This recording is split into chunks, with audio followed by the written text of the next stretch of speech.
And welcome to Master Swan Open number 95. Which, by the way, did not update on my screen. Hold on. Hold on. 1 second. There you go. Now we have the correct matchup on the screen. Everything's working perfectly. Yes. Perfectly. And I am here with Steel Mode. Hello, Steel Hey, Mode. hello everyone. Yeah, once again, Master Swan Open number 95, our monthly tournament for up to 4.7k MMR. So around Master 2-ish. And yeah, we already have our first two players. Yes, it will be Ragnar versus DeWalt. I think that's how you pronounce DeWalt. Oh no. Hegemony? DeWalt. Hegemony. How to trigger Steelboard. Hegemony. Because everyone pronounces it differently and I don't know how to do it. I don't see a pronunciation guide on Wikipedia for DeWalt, so I don't know. Oh no. Oh no. Anyway. We are on Persephone LE. Where in the in the southwest corner of the map, all the way from the land of Russia, it is our yellow Protoss. Give it up for DeWalt. And in the top left side of the map we have our red Zerg player representing Team Infected and Australia. It is Ragnar. So I think I have music disabled. It's one infected. Oh, it's one infected, my bad. Yeah, well, DeWalt is a new appearance in our tournament. Ragnar, So, a bit of a regular. definitely. So- Ragnar showing up to every tournament he can, literally. Yeah, it's nice. It's nice to see the Australians back. It's been a while since we had, like, some rowdy Australians in. Rowdy Australians, huh? I mean, I know that by comparison, StarCraft 2 players, by comparison to other Australians, they're not that rowdy. But by Yeah, but comparison to other rowdy StarCraft players, Australians. they're quite rowdy. Rowdy? No, like the player. I've been procrastinating and buying time trying to figure out where rowdy is from. He is from Australia, yes. I'm pretty Okay. sure. My memory. If only my memory did not fail me. Oh, I like no. how your memory, before remembering the joke, it just made the joke. It's like, yeah, that should work. Look, do you think I know what my brain says? I mean, sometimes. Well, sometimes I do, yes. But just a lot of times, no.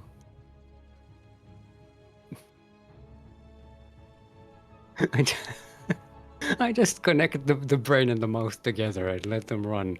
That is certainly a strategy. As is what is these two players are playing. As we have DeWalt on third gas already, interesting. But you know, just opening with two gates. Is it telling about something? No, it's just like a simple wall against the Zerg. It's Yeah, nothing it just seems like a crazy, wall. But it does mean we don't have the usual Stargate opening against Zerg. Oh, okay. Trying, I was like, okay. I was trying to build up the hope that we'll see something different. The Zerglings are here, but the wall is solid. The wall is a wall. There's no shield battery though. Ooh, there's a lot! No! You had one job, Bob! No, Bob the Zealot. It's okay. Now, the Zerglings aren't going to be doing super game-ending damage here, especially not with the adepts popping out, but it is very annoying. Yeah, fortunately it was a little bit later in the game, so like there was enough probes here to support the adepts were about to pop out, so like those Zerglings are not that intimidating, but that was definitely a very scary moment there for the world, and you know, he lost a lot of mining time for it. But wait for it, there are more Zerglings. Only lost one probe though. Yeah. Oh, and now forcing a bit of a close-up here, so that's nice. Even though there's no plan for invasion at the moment. But the adepts are on the other side of the map now, and the Zerglings need to be there to deal with that. And we do have some Zerglings across the map, so there won't be damage done either. And it's a quick speed from Ragnar, so they're gonna be able to chase those adepts. Yeah, actually kill them all. All of them do get killed off. Except that one, which is just floating around for some Look, reason. that's a new one. Those two are new. Yeah. Look, it's different to tell them apart. They all look the same and they shade about all over the place, and I don't know whose shade belongs to whom. True. It's not like there's a line connecting them. You need like a Also, dotted line between also them. we need to point it out, Iceland is saying the Walt Disney. Huh? No, the Walt. No, it's... Look, I have a whole range of like hardware puns Oh no, to work with here. Queen goes down. Don't ruin it for me by adding Disney. Okay. Oracle does manage to kill one queen, but goes down, and the adepts get destroyed as well. So, all in all, a pretty good trade for Ragnar. Oh boy. Oh boy. Sick, where are we going? Ooh. According to this beacon, somewhere crazy. I mean, look, imagine if Void Race. Carriers! I was like, imagine if Void Race, if it's actually just mass Void Ray and you know, just. But no, it is chaos. No, it's carriers, and we do have a spire on the way for Ragnar. So, Did so he I guess scout he. that? I. He did not. I mean, he No. saw the first Stargate, but not the rest of it. But maybe he just assumed there will be more because he hasn't seen more ground aggression. Or maybe he's just played this on ladder enough times that he knows. That Voider is also a bit of a tell. He also saw the full gas mining True. in the second base.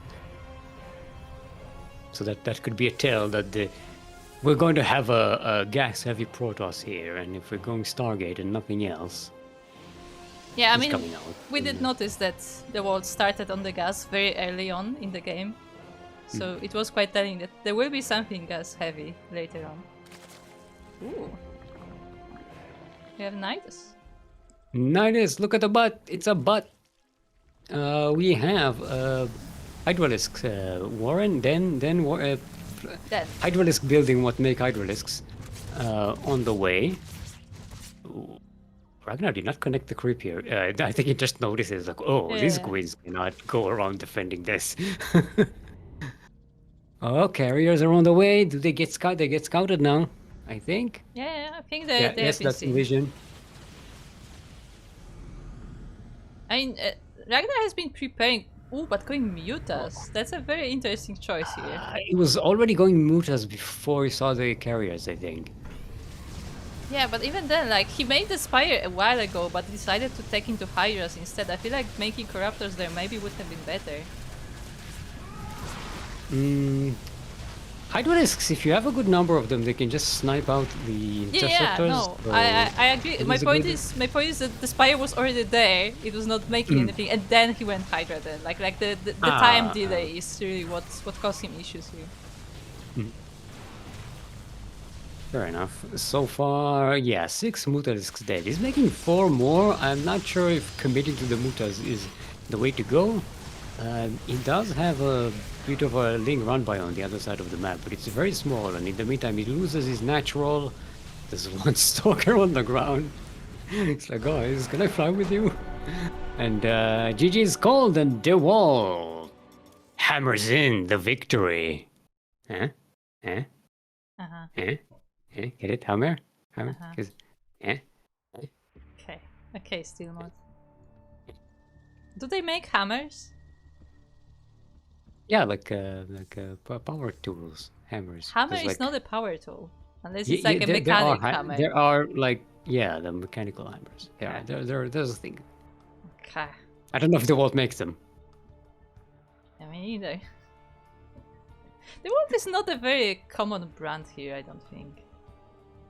It's an American brand. It's very common in the US. Makes sense. Yeah, we have like Bosch, Husqvarna. What else do we have? I'm sure there's something I forget. Like of the What's big brands. Husqvarna? Husqvarna, yes. The H. I think. Husk. I mean, that's how we read it. I don't know if that's how it goes. So we have the next map. What other brands do we have of like hardware? Why am I? I'm sure there's more.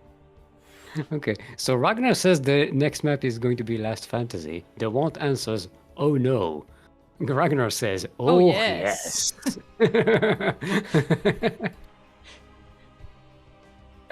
Well, we'll see what Ragnar has planned for this one. What are you planning, Ragnar?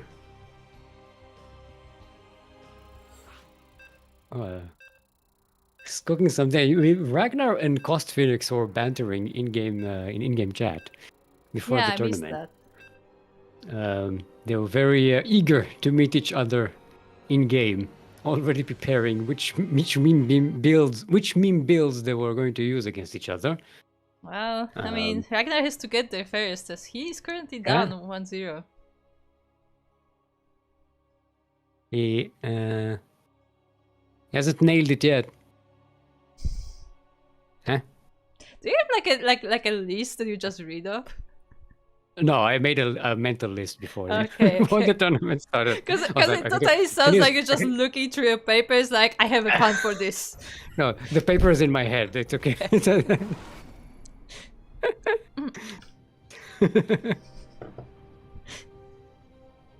Sorry, it's exposing how the sausage is made.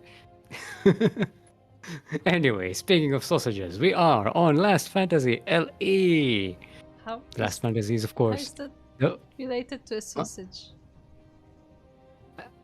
That was a segue.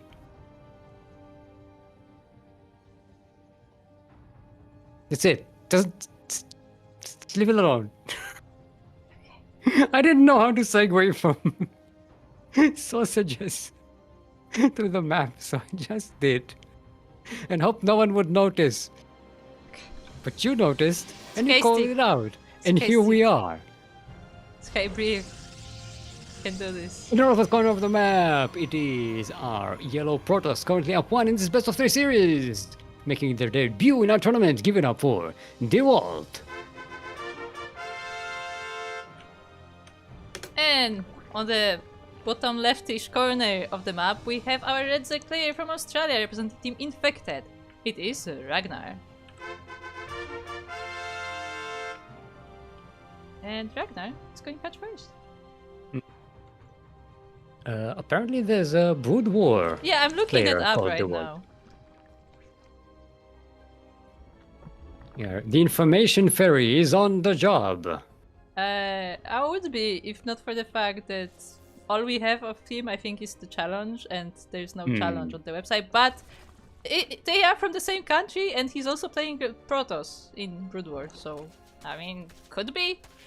Could be. Could be. Okay. Could also be a fan, you know. I don't know if they make fans.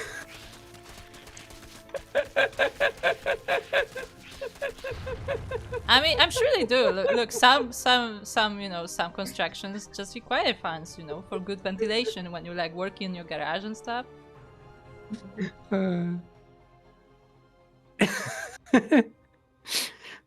I get entertained by the dumbest things. And it looks like we have the same opening from. And speaking of being entertained by the dumbest things, we have Stargate opening again. Yeah, but no early gas like last time. Last time we already had the third gas by now, but this time it's more. It seems like more of a regular build, not straight to carriers. Yeah, but it wasn't exactly straight to carriers. We did have one Oracle before, so. But it was definitely a bit of a rush, you know. Oh yeah, stuff definitely. early. No, I'm not saying it's not. Just not. It was straight to carriers. Okay, it zigzagged a little bit. It was the biscuit carrier. It's like a biscuit cruiser, but with carriers. So rushing to carriers with Protoss is kind of the dumbest idea. Ah, it worked. It's what idiots do in Bronze League. But who it don't know how works. to play. In Bronze League. No, if it works, it's not. No, not even in Brosic. Even in pro matches, sometimes like they rush like 2 to 4 carriers, and sometimes it just works. You know. I don't know what world we live in anymore. Anyway, 3 adepts shade into the main base of Ragnar. There are Ducklings here. Speed is just about to finish. Ooh. They do manage to catch the adepts in a nice position. Decent surround here. And they're not perfect, shading but pretty away. good. Killing 3, 4, 5 drones. Not bad, but for 3 adepts, not the best. Oracle gets chased away as well. Ooh, so the Oracle follow-up doesn't work either. Yeah, that was a good idea there from the wall to dive with the Oracle, but there's already a Spore present with the Queen, so the Oracle was actually not able to find any damage and could quite damage itself. Well, we have a Twilight Council on the way, so Oracles are going to be just, you know, the backup units now. Meanwhile, we have a stream of Zerglings coming in. We do have a Void Ray on... What? What? I don't know. I think that's a misclick. Maybe. That's weird. That is weird. Or maybe it's a base block, right? I mean, To prevent a but rush to with carriers. the hatchery? Okay, he cancelled it. I mean, you can't build no, anything else. died. There's no creep. True.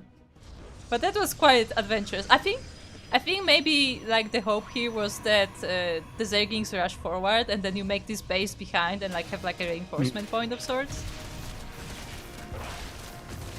Could be. Okay, cancelling the Nexus. Yeah, it was a good cancel. Kill on that pylon. But the wall is a wall, and there's also a Void Ray now. See? Oh, yeah, This is there's intentional. the hatchery. It's like the worst kind of Nidus. I mean... Also, we didn't see anything with the Nidus last game. The queens. Oh no, the queens! They were going to the other base. They didn't get the Didn't memo. get the memo. I like that they both went to the same. I mean, it was such an... Oh, no. Look at them No, all. exactly, they're in. Oh boy, they get to munch on all of this mineral line, and that's a lot of probe kills. This could be the game-ending move right here. I mean, there's still a lot of army left for the Protoss, but yeah, a lot of the drones the probes going down, 19 total. The Zerglings get to scout the entire base as well, so Ragnar can know more or less what is coming his way, and yeah, that's overall happens to be a pretty good attack. This was a very, very good punch through. The Walt hasn't seen the hatchery yet, by the way. Okay, now they have. Never mind. They ignored it as well. It's almost finished. Zerglings try to get in once again, but no. I mean, if Ragnar had queens here, that would have been fantastic. Yeah, but unfortunately they did pick the wrong path. They thought the hatchery was on the other side, and the queens did not make it here. I wonder why Ragnar didn't cancel his hatchery, because it doesn't look like... yeah, no. He gives up. GG is cold, and the Walt, despite taking a lot of damage, does manage to hold the line, and Ragnar taps out. Yeah, I mean, as I said, like, he still had a lot of army, and, you know, he did lose a lot of probes, but Ragnar was also very... I don't even know if I call it all-in. I guess all-in. Like, he was just sending Zerglings across the map, so, you know, as long as the world can hold, like, the attacks, like, eventually he will be able to rebuild, so, yeah. I mean, by the end of it there, after Ragnar killed 19 probes, they had the same amount of workers, Yeah, basically. exactly. So, yeah, so that's... And, like, the stream of units from Ragnar, like, already ran out. Like, he had to remake those, but he doesn't have the economy to do so. Yeah, if those queens were at the hatchery, that would have been very different because they've been able to split creep. They'd be able to transfuse one another. You'd have anti-air. Yeah, it would have been a great base of operation to continue that push, but in the end, it didn't work. And even going through that wall was a bit of a lucky move, right? Because that shouldn't happen. If the Protoss is protecting properly.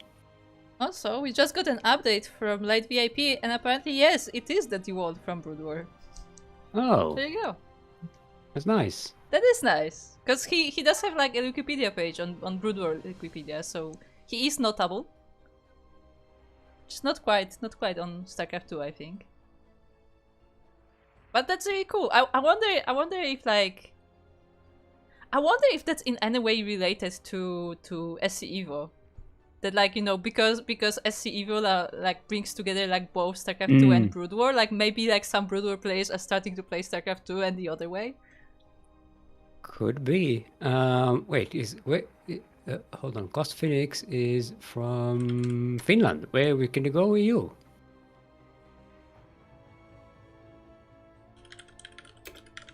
I like that while I was thinking that they were already typing that in chat. Yeah.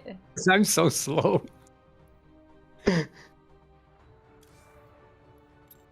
No, as I said, like the players are generally pretty good on this kind of thing.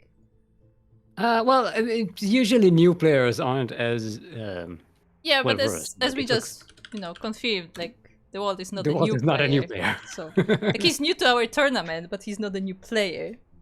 Yeah. Oh, I see them in chat. I see them in so chat. happy. Group. That never happens. I was about to say it means I can actually run the party now, but no, if you want to, you can enjoy. No, you can have it. Group, I just group made it. rules the Europe. You can have it. I just wanted to make it faster. Torches is going to be our first map. You don't have to worry about server now. Yay!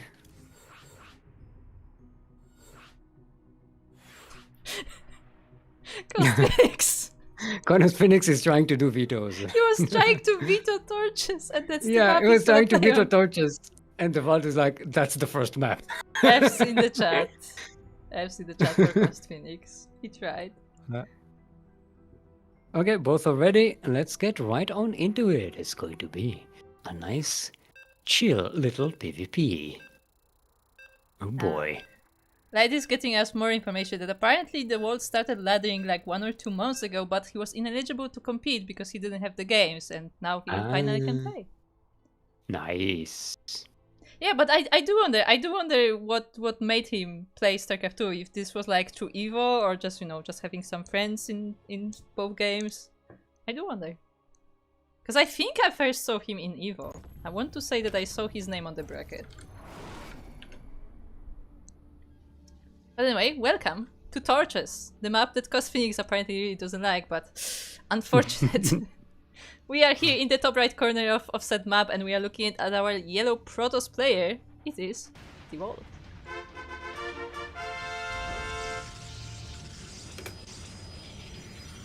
And in the southeast corner of the map, all the way from the land of Finland, representing Team GDA, it is our red Protoss. Give it up for Cost Phoenix. Not Premium Phoenix. No, it's a battle version. Better. I don't know. I'm sure this actually means something, but like, okay. And with that, the predictions are live. Shh. But no one forgot predictions. It's fine. Captain Fish didn't even need to remind Yeah, us. Captain Fish is not here. That's why. That's why. He didn't have the games. Yeah. He didn't play the games. No, I think he was busy. I think he was busy. Did you miss a probe head book? No. Okay. No. That was not. Because that would have been something Not. to miss. It's fine. Captain Fish would be proud, yes. Captain Fish is not here. It's like He's not working he would or be proud. something. On a Saturday. Like a person who has a job. On a Saturday? Only I work on Saturday anymore. No, I think he just didn't have the time to make No. to play the games. Yeah, I think he was. I think he said he was busy.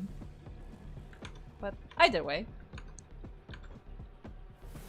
Well, Okay. we have a proxy pylon from Cost Phoenix, so that's gonna be fun. I mean, if the world has only been laddering for 2 months, I do wonder how well he knows the meta of counting pylons, because clearly there is some missing. And it's a robo proxy. Interesting. That's quite far for a robo proxy, I would say. But yeah, that probe is hanging out for a long time. I mean, it's almost as far as the main base, right? But it is coming in from a weird angle. Oh, the vault is going to scout there. Sees the probe running around. Yeah, he knows that something is amiss, but actually, he's not scouting. He's missing something that's amiss. He's missing the amiss. Huh? Yes. Yeah, he's checking closer, but he's not checking that far. This is the wrong torch. Wrong torch, yes. Oh, this is the map with the wriggly thing. Yeah. Great. Yeah, Thanks. don't you love it? Ooh, where they like Yeah, stretch their tentacles. Yeah, I was playing Divinity Original Sin yesterday on stream, and they also had these tentacles, wriggly tentacles there, and I was like, ugh, this looks like the StarCraft thing. See, I'm not bothered by many things, Zeg, but this thing bothers me. Oh, this thing, it scared me. Yeah, it was kind of bothered me. But like specifically like these tentacle things, not because they're tentacles, but because they look like earthworms. They just look Yeah, wrong. they're wormy, they're squirmy. Yeah, they were too wormy. But Okay, yeah, anyway. here's the Immortal coming in from the robotics facility. Decent walls here, preventing the entrance of the thing, but there's not much else to defend for the vault. Yeah. There is a Void Ray on the way, and there's not a lot of anti-air left for Cost Phoenix right now.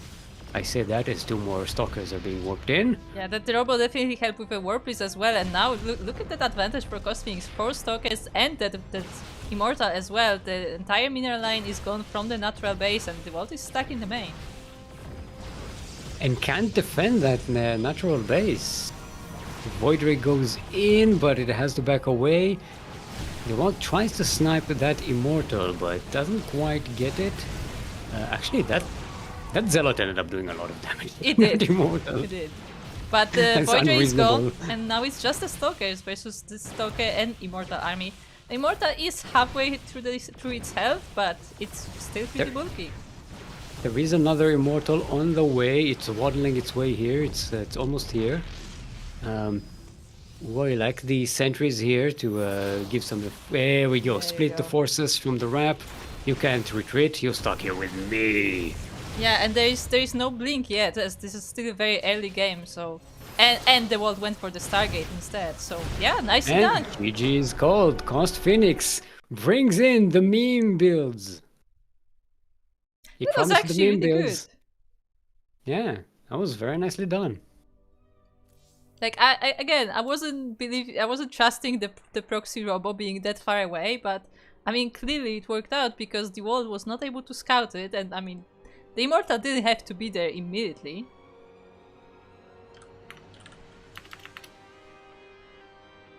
Yes.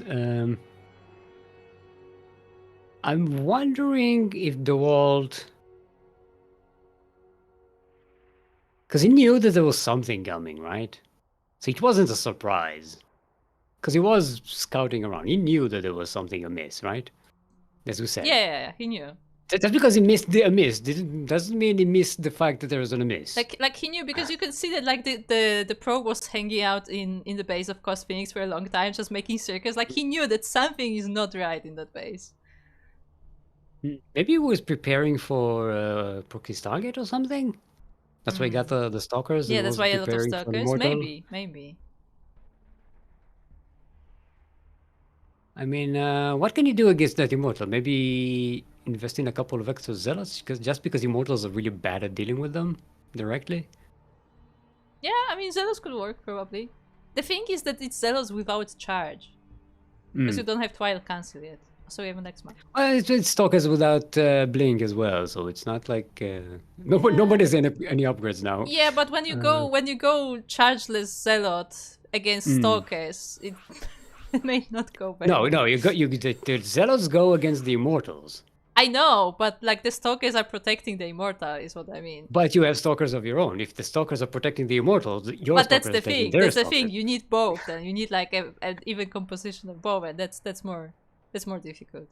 Yeah, but look, I'm just thinking out loud here. No, While I'm yeah, setting and up that the is game. that is the way to do it. Like we could see how much damage that Zealot did to that Immortal, but it was only able to get to the Immortal because the rest of the army was distracted. So that's what you need, a distraction. Yes. So, Sentry. Making a hallucinated Colossus or something. I hallucinated something that shouldn't even happen in the game at that point.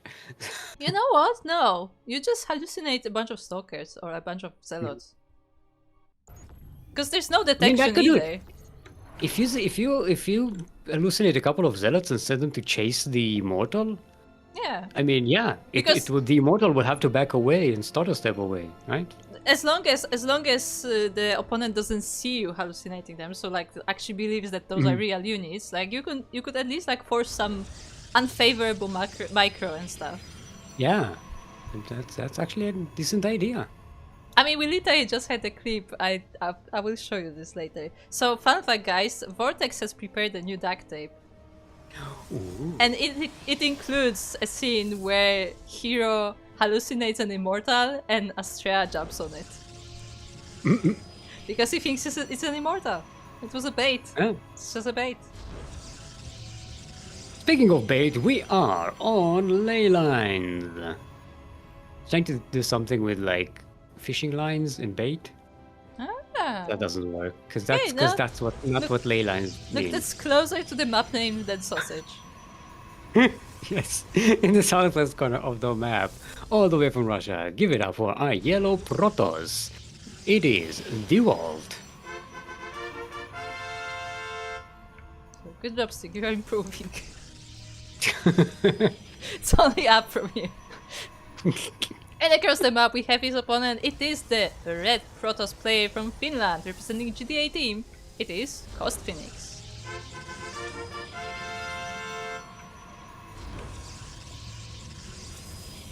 Ooh. Some probe aggression. Probe action.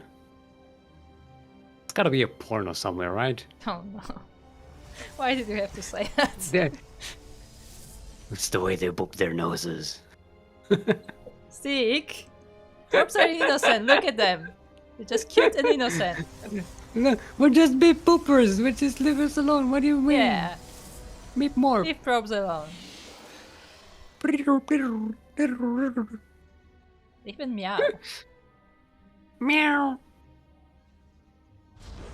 Remember? Okay, we have Okay, Stargate question. versus Robo. What? Question. Do Brood Yes. War probes actually meow, or did I always mishear that as a kid? What? Brood War probe has a line that just sounds like meow, and I wonder if that's the joke or if I just always misheard it as a kid. Probably, it's just random noises. Okay. You like No. Brood War probes actually said things. It was only later on that it was just random noises. Really? Well, it's been a maybe long not. time since I played Brood War, so I mean, true, those weren't exactly words. Oh, I agree. Okay. maybe they were words in Protoss. Maybe. I have to look it up. Time to open the Wikipedia. I like that both stalkers, both sides went away with the exact same amount of damage to one stalker. It's like, okay, we're done. Ooh, the vault is all over the map here, trying to find any kind of proxies. This is a bit of a PTSD from the previous game. Alright, the vault goes in with an oracle. 3 probes down, 4 probes down, 5 probes down, 6 probes down, 7, gonna get an 8, you're gonna get 8, you're gonna get a 9, you're gonna get 10, you're gonna get 10, 11, 12, 13, 14, 14, you're gonna get 15, you're gonna get 15, you're 15, you're gonna get 16, you're gonna get 17, you're gonna get 18, you're gonna get 19, you're gonna get 20, you're gonna get 21, you're gonna get 22, 22, you're gonna get 22, you're gonna get 22. Maybe after the stalker 22, 23, 23. So we now know the that, yellow Protoss. yeah, so we now know that Cos Phoenix is fully all in. Like there's no coming back from that. He gives up on all of his probes, and he has to fight against this Void Raven Stalker here. Yeah, there's a warp prism here, but it can't really do much. Yeah, I mean there's no resources. There's no resources to warp in. There's no blink to use high ground vision. And yeah, GG's called, and the vault evens up the score. Yeah. Very solid, but also very, very aggressive from Cos Phoenix. Just one base, all in, full send it. Don't care about the base, just go. I mean, it did respond to the Oracle, but it was like one stalker and it was very late. It was after most of the probes Yeah. were I think, like, I do wonder if, like, if he planned to go this all in, or maybe not, because that one stalker warped back at home. Did sound kind. It was kind of like, you know, after the fact. Wait, 1 second. Okay, our next map is going to be Ultra Love, where ultras go to make love.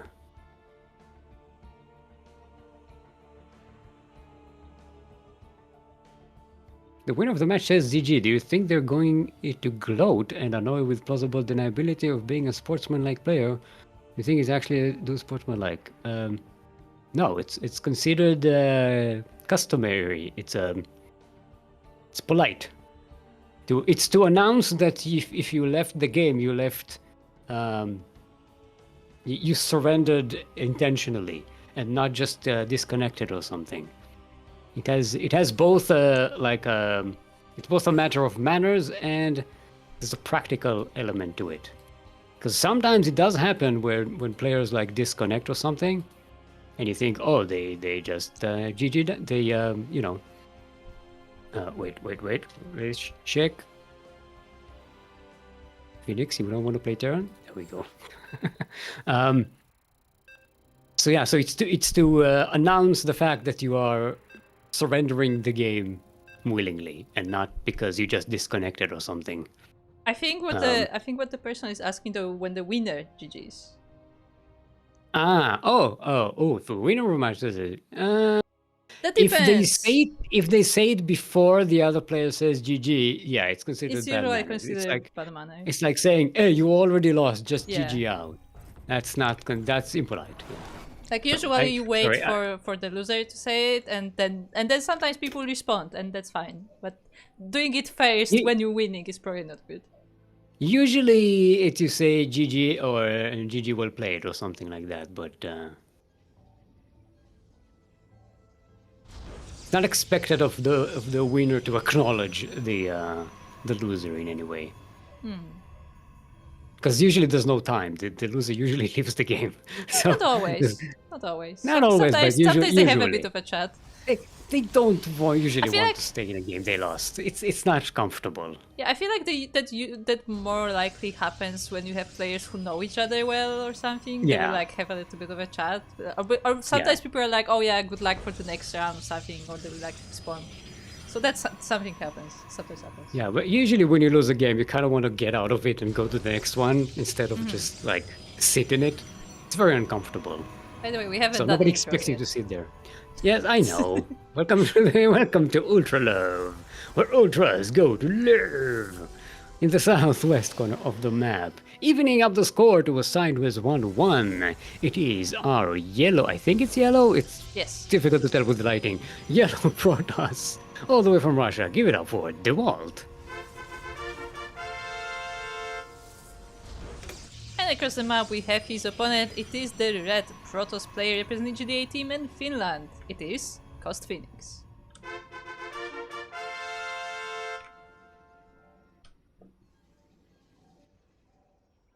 Also, yeah, thank you for reminding me, Monopolies. I do remember there is a video with like unit quotes on YouTube, but the problem is I need it written in text because I want to know if I'm mishearing things or if that's actually what it's meant to say. You know? Fun fact, okay, so here's some Kuro StarCraft lore. I first learned about the game of StarCraft Brood War when I was like 7, 8. And understandably so, my English was not very good at the time. So I knew every single quote from StarCraft phonetically. From every unit. And I didn't know what most of them meant, but I knew how to say them. That checks out. Yeah. As a non-English speaker myself, I did that too. By the way, I still think that dragoons wear jeans. Wait, hold on. Wait.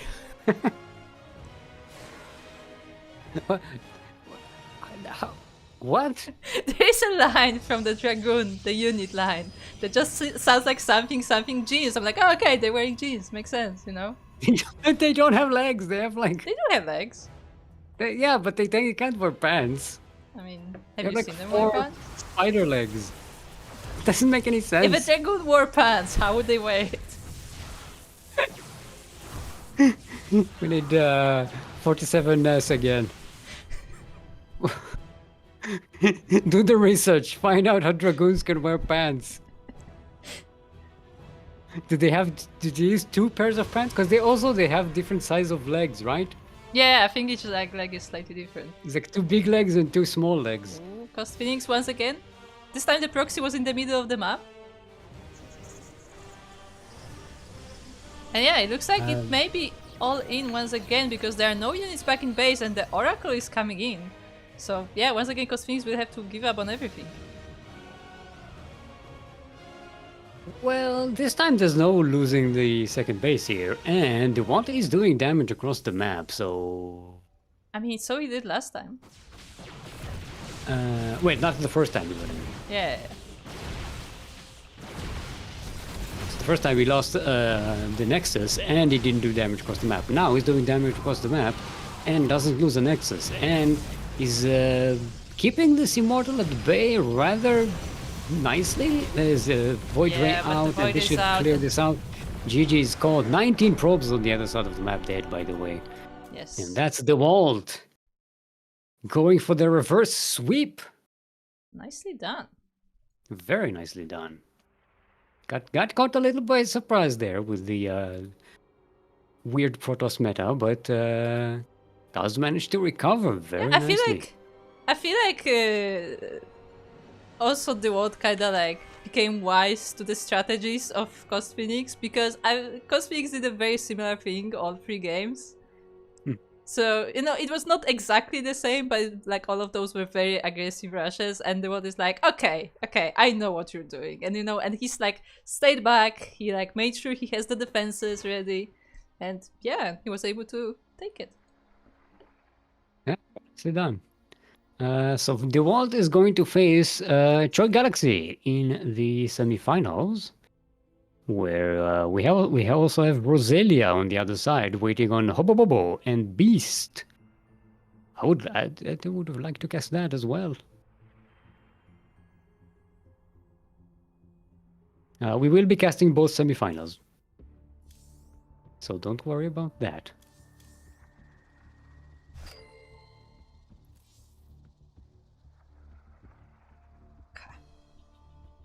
So with that, we can take a look at the bracket. And Yes. let's pray that the bracket is gonna load, because I actually didn't check. Okay, it's loading. Good. You never know with challenge. Yeah, because last night I was Challenge. updating my overlays, and Chance is like, yeah, confirm that you're human. Like, oh, okay. I guess I'm a robot now. Well, you are the bot mod. I am the bot. They suspect you for a reason. So it's EU versus KR. Yes. It's West, Central West again, right? No, the No. first line. That one is specific because it was so requested KR. by players, so we updated the rules. Okay. Central, West, Central. Okay, there we go. So for those who don't know, specifically for Korea versus Europe, we change the server rules each tournament. So we alternate between Central West Central and West Central West. So, you know, one tournament, one side has a bit of an advantage, and the other time the other side, because the pings between those like like in either situation, someone is getting the worst ping. So we want to balance it a bit more.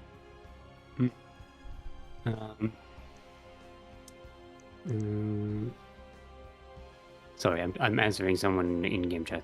Okay. I'm also like which semifinals do first. I'm also trying to like make sure I have everything set up, and I did not set up. Okay, good going, Kuro. Nicely done. Oh, good.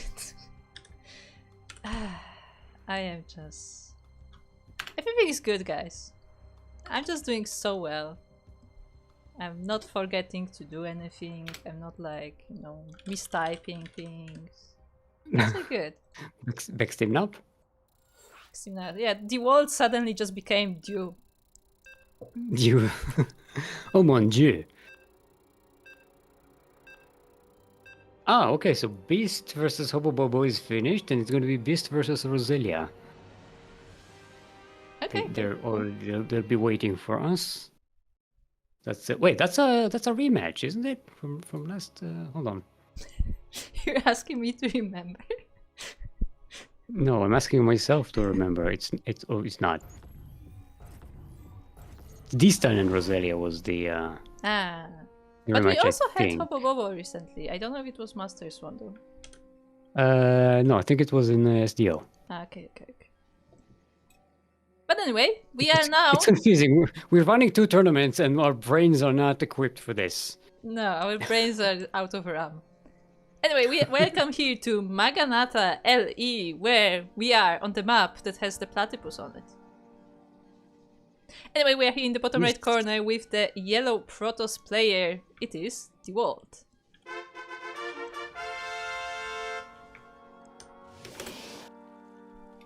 And in the northwest corner of the map, all the way from the land of South Korea, it is our red Zerg. Give it up for Choi Galaxy! See, can you believe it? We have a Zerg player in the semifinals. Oh, it only happens in amateur tournaments nowadays. I mean, we did have Anatar in the last tournament. That's also in amateur tournaments. Oh, in amateur tournaments. Fair enough. Like in pro tournaments, Zerg is so rare nowadays. It's not even about how far they go. Like they just don't sign up. Period. Like it's very hard to get Zerg representation nowadays. Mm-hmm. To be honest, I'm not following the professional scene for quite a while. I've been like out of it. Yeah, I can tell you like, yeah, it's a struggle to get some Zergs in the bracket. Let's just put it as that. Is it also in the premium tournaments or just in the online? The online, the weeklies. I mean, to be fair, in the bigger tournaments, there's also not a lot of them, but like there you can like have higher chance of like invites and stuff. But like in terms of like just Zergs signing up, it's pretty low. Also, there are Cyril and Raynor and stuff like that. So yeah, but they're only playing the biggest things, right? Like yeah, exactly. Yeah. I don't know. Raynor sometimes sign-ups for stuff. We did see a tweet from or Blue Sky thingy from Dark, where he was laddering up again. Yes, Dark is missing the game dearly. So for fans of Dark, Dark is missing StarCraft as well. So he will be back, I'm sure of it. Because he keeps posting like how he has like 100% ladder win rate in StarCraft 2, but he just can't compete because he's in military. Because for those who don't know, that's the rule of the Korean military. That I mean, you can do other things, but you cannot earn money from it. So he cannot compete because he would win money. But he can play ladder, you know. Yeah, apparently he has enough time to play ladder. I do wonder. I mean, if like, depends what his role in the military is. Yeah, sometimes exactly. You can have a lot of free time in the military. It's not even military itself, but like I heard that like it's not like strictly just military, but like you can be in different kind of like service depending on how they qualify you. So like I think national service things. Like I think like Golden was saying that he had like some kind of like office job essentially. So to be fair, most jobs in modern military are office jobs. I mean, for the rookies as well. for everybody. Okay. Most military roles are logistical or, administrative. Okay. That's just how it is. Oh, okay. Some cheering for Choi Galaxy. Yes, indeed. Yay. We do have Vote War on the way. Yeah. Nothing crazy. There are 3 bases, so nothing super nasty. DeWalt, so far, got a target. Oh, there's the Void Ray. Yeah, I was wondering if there's going to be a second Oracle, or are we going? Ooh, there's a fleet beacon on the. Ooh. I mean, he did the same thing versus Ragnar as well. Why not? Let's have fun. Wasn't on this map though. No, it wasn't this one. Okay, 3 drones dead. That's not ideal, but not the worst either. And that's defending them by turning them into spores. Spore crawlers. Yeah, the only problem right now is that Choi Galaxy does not know about that extra Stargates, and I mean, he also sees the Void Ray. Super supply blocked. Like a lot. Oh no. He sees the Void Ray, but is that enough of a tell that the Ertos is coming? Choi Galaxy is getting a lot of extra gases here, so he's probably going for something cheeky of his own. Let's see if it's going to be a Spire. No, committing to the Roaches here. Yeah, for the time being, yes. No anti-air. Oh, well, going mass Roaches against Void Ray is not the best idea, but DeWalt isn't even getting Void Rays, is getting carriers. Yeah, and Choi Galaxy doesn't know about that. Oh, he has the funky roaches. Look at them. They're heavy metal. Got the spikes. They do like they just came from a metal concert. Rock. Metal. Cancel there on the that base. was a nice cancel there. Cancel and rebuild. The Oracle survives. The queens are enough to push this away. Choi Galaxy is setting up a roach push. Yeah, but Choi Galaxy still hasn't seen the carriers, and I mean that can be very dangerous. Of course, that's the thing. Like just how with Roach versus Muta, like Roaches can do a lot of damage on the ground in the meantime, but I don't know if that will come to pass. The Watt does have some ground units, so it's not going to be super easy to get through. I mean, they will need to get through. They're already behind the army. Are we going to get a bit of a base trade here, or...? Well, we'll see. Spire is on the way. Choi Galaxy has basically no reason to return with the Roaches, but he is returning with the Roaches. And the Ducklings. A bit of a ground army there. I don't know if that's the best idea. This is just sacrificing your ground army against an army you can't even attack. Yeah, the Queens are in though. Are they enough? No, they are being focused by the carriers. Yeah, the Roaches have used up their usefulness here, and they are slowly going down. The single Queen will not be able to fight this army, and I mean, all Choi Galaxy can really do is buy time until he gets some anti-air. The Spire is about to be finished. Hydra then just started as well. Choi Galaxy is double expanding with there's double expanding to a 4th and 5th base. So losing this hatchery isn't the end of the world, assuming he can muster up enough firepower to deal with those carriers. Ooh, the Ravager got focused as well. He was trying to come in with a Ravager to snipe maybe some of these air units, but it got sniped immediately, and now these Roaches are just being chased away. And the Walt is doing a really good job of sniping out these anti-air units before they become a problem. Oh, and now munching on the Overlords. Choi Galaxy will get supply blocked. So, even if you have the resources, you can't make anything Corruptors are popping now. out of this hatchery just one by one, and they are being focused immediately. Yeah, there's enough of a mass of carriers here that this is a lot of DPS from these interceptors. And while carriers do take extra damage from Corruptors, You have to not get to enough. them first. You need more Corruptors. Yeah, because the problem is that even if the corruptors would do a lot of damage, they just cannot even reach the carriers because they are being dealt with before they can do so. Okay, the one is getting flux veins. Yeah, I don't remember what that does. I think it's Void Ray speed, I want to say. Oh, right. I forgot that there's a speedy void ray upgrade Yeah. because it's so rarely used. Yeah, Void Rays definitely have went out of fashion lately, I have noticed. Well, they were so in fashion before that everyone True. learned how to deal with them. Look, I will never forget the one time I played versus Nib way back in Olimo League and he did go Mass Void Ray against me. Okay? I will never forget. As out of the fog of war, the Golden Armada has emerged.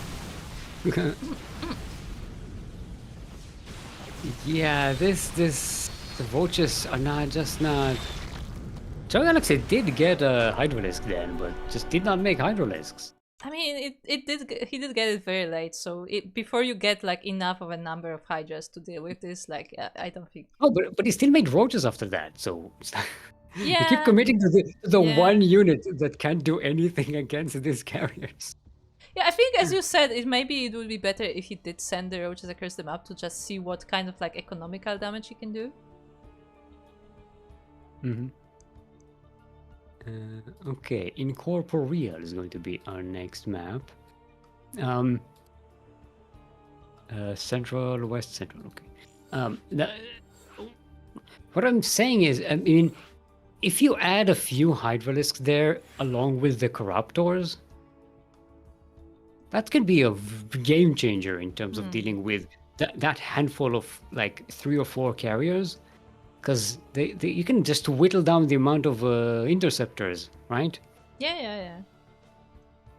Corruptors can't really do that. They have to go directly to the carriers.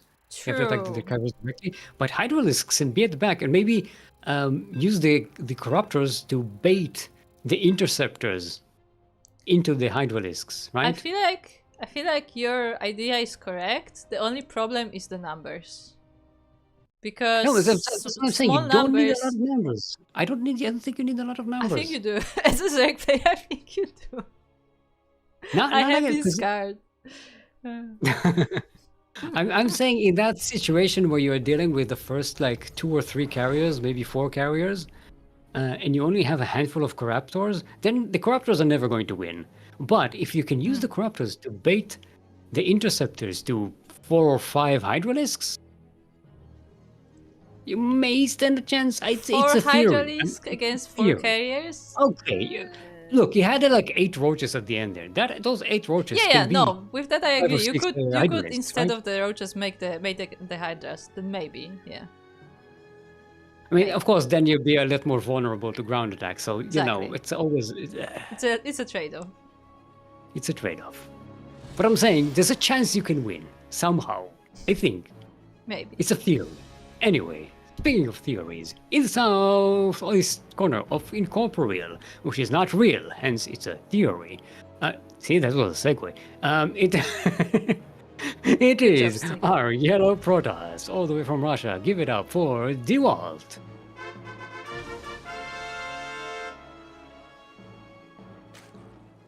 And across the map we have his opponent. It is the red Zerg player from Korea. It is Choi Galaxy.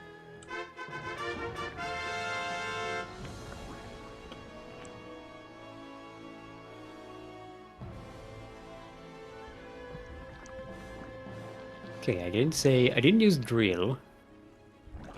I didn't use I'm going through the list. I didn't use grind. Huh? I didn't use. He did grind those games though. Yeah, grinded those games. He drilled those those drones, right? He drilled the point. Drilled the point. He nailed the game. Nailed the match. Nailed it. Nailed the defense. Nailed the defense. Yes. Nailed the offense. What else do we have? I had another one. He chainsaw everything happening. Okay, that's a stretch. even for me. Even Einstein would look at that and go, no, it's too much. Good. Good. Good. You think Einstein is my standard? Oh, that's a very quick lair from Joe Oh, Galaxy. yeah. There's Hello. no speed either, so I guess straight through roaches, maybe? Nidus roaches? Question mark? Joe Galaxy is like, you know what? Ooh, No, Nidus okay. Zerglings That with is queens. sweet. So just early there. Interesting, interesting. 8 Zerglings on the way. 8 no thing. I mean, Remember there are that also thing where adepts. we had names for Yeah, I remember. the Zerg openings Remember when Zergs actually Zerged? existed and we can name Existed. things after their openings? When they started with Zerglings as well? Yeah. Didn't you go to best roach all in? Yeah. I remember. The two queens and the Zerglings actually are able to chase away the adepts, so Troy Galaxy gets to keep his secrets, and it is indeed the Nidus. And the wild does confirm there's no third base, so we should know that something is up. Or down, in this case. Get it, because Nidus, it digs down. I got it, sick. That was a good one. I know you know it was a good one because I can hear her laughing. The genuine laugh of someone who is entertained. But we have 4 adepts now coming into the base. The Zerglings will of course try to protect the base, ooh, but the others get in anyway. And I think they will see the Nidus, or the queen's waiting for the Nidus anyway. Now this is the Nidus. Now they saw the Nidus. But it's already digging out on the other side of the map. These adepts will get cleaned out. I was about to mention how it's interesting how the world beats literally everything in the natural base and nothing in the main, and now this will actually come to bite him because that Nidus is undetected. Yep. What happened? Well, those queens, they dropped down. They dropped down a crypto burn, then they didn't. I don't know what happened Yeah, there. I don't know what happened there, but the Zerglings are pouring in there, going straight for the mineral line. A second Nidus is coming up as well, just as a means of escape, I guess. And yeah, suddenly the world has a problem in his base. Yeah, this wood is rotten. Gonna need to be replaced. Got it. He's got termites. Interesting. I went into woodworking jokes. It's Nah, it didn't Ooh, the void rate is very low. Anyway. Maybe going down. Yeah, the void rate does go down. But also 25 probes went down. Now Troy Galaxy doesn't have a lot of workers of his own, and he is all in. If the Walt manages to hold on a little bit longer, this can actually be a hold, but there are 2 Nidus mouths here on this side of the map. Yeah, a Spinecrawler is being morphed as well. It just finished, so that will also help with the fight here. And again, it was very important that the Void Ray went down, because that means that the Zerglings can deal with the rest of the army. Like, the air is really a big danger here. But the 4 queens are doing pretty well, although one of them did not go down. They can't transfuse, they're not on creep. Yeah, they went too far. They went too far. So they don't have energy. But the Zerglings are in and they are mobbing those stalkers. The Void Ray is now standing alone against all these queens. Yeah, but there are now only 2 of them, and as you said, they are off creep. They Well, cannot there's a shield transfuse. battery. There is a shield battery though. Yeah. And after all of this, is the world holding? I don't know. Like, the main base is So far- lost. The main base is lost, that's for sure. Yes, but still, they have the same amount of workers. It's not like Troy Galaxy can transition into a game here. I mean, he could. Okay, the Fine goes down to the Void Ray. This Queen will go down to the Void Ray as well. Yeah, this attack is pretty much over? Question mark? The Nidus mouths? There's still 2 of them, so it will be a while before that Void Yeah, Ray can actually take them down. I mean, Troy Galaxy is still working on more Zerglings, but he's droning up. He is transitioning. He also sees that this is not going any farther. But he did take the entire main base. So, I mean, hashtag forfeit question mark? I don't know because you know, Protoss on one base isn't that bad. I mean, the Zerg is on two bases, so it's kind of like an even situation. Yeah, I'm afraid like when you said that like they're not gonna turn it into a game, I'm afraid that may be exactly what's happening. Where like both of them go back to their bases and just like start again. See, but now the world has retaliation possibility, right? Yeah, he does And have quite a Troy bit of an Galaxy- army. And Troy Galaxy doesn't really have anything to defend. Yeah, he will Already have lost some all but- Zerglings and Queens by the time the Protoss goes across the map, but I mean, yeah, we'll see if that's enough. Although I don't know if the world actually wants to move out. I think he's just bunkering up. Maybe invest in an Oracle? I don't know. Oh, okay, okay. Something, we are something. Okay, there we go. We're just moving out, boys. Oh, but Troy Galaxy is coming in again. I mean, he has Still the has those vision. quick tumors there. Yeah, he has the vision Yeah. from the creep, so he can do so anytime he wants. And that actually, I think is gonna bring back the what? No. Okay, it's just going around. Or maybe. No, he's he going is back? coming back. Yeah, I don't know if I that's mean- not worse for the world to go back. I think it's actually worse for Troy Galaxy because it's just throwing units now. I don't think the walls can be broken here. Yeah, but what I guess he is buying time. Like if he escapes with those queens, I don't think he should lose these queens here. He should be going back. I don't think he's going back. He's bringing the Oh, boys. no. He's trying to build. Oh no, Troy Galaxy, this is not the way. Yeah, Troy Galaxy is overcommitting here, and I think the vault is like, oh, look at the supply, as they say. And at the Troy same Galaxy time, just went all in. at the same time that one Zelot did go across the map, it didn't go back, and it's actually killing all of the drones. Yeah, there's nothing here to defend. I mean, the drones can take that one. Solitary zealot. Yeah, but Troy Galaxy was focused on fighting here, and I think that actually was a mistake. That like he just got a bit overzealous there, and I think like the Nidus itself was not a problem. Like I think the problem was that the moment that Protoss army goes back, this is where you go back to the Nidus and just switch back to your base, just so you can pull the Protoss army around, so to like essentially buy yourself more time. But I don't think that was the right choice to commit there. Yeah, so Troy Galaxy did buy more time, but he spent an entire army for it. Yeah. All of his army. So, which was like what, 4 queens and Zerglings and some drones as well. And don't get me wrong, I very well know that mistake because I make it a lot. Where like I'm like, oh, I'm winning, I'm clearly winning, and you just like go forward, or like, or you think that you're losing, and you also just send everything, and yeah, often that's not the right choice.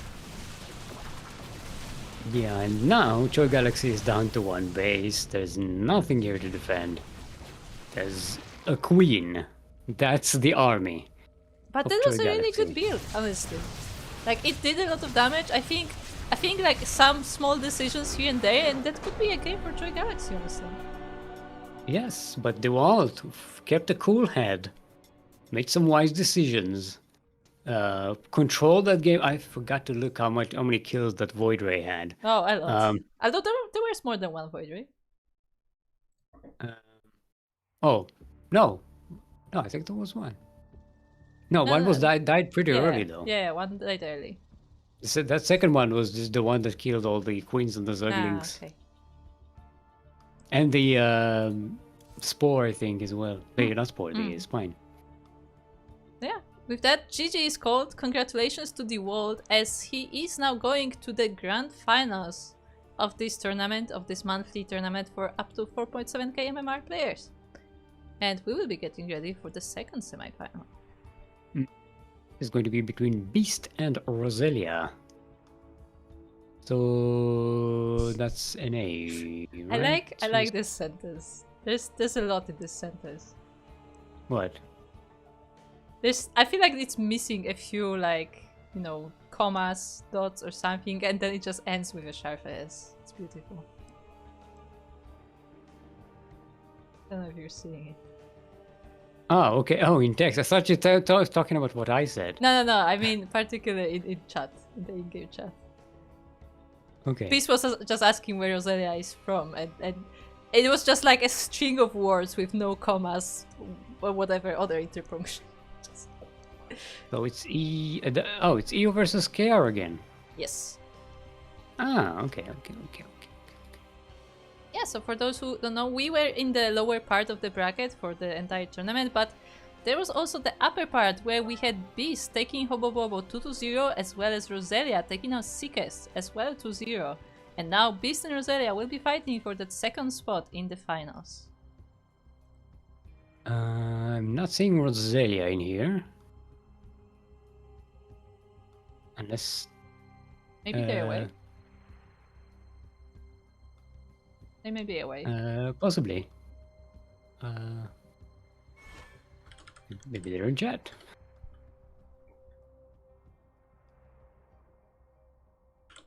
Zero army at min 10. Yeah, this was a very scrappy game. That was insane. I liked it though. I enjoy like games like this. When I said Joy Galaxy lost his entire army, I meant like 2 queens and 5 zerglings.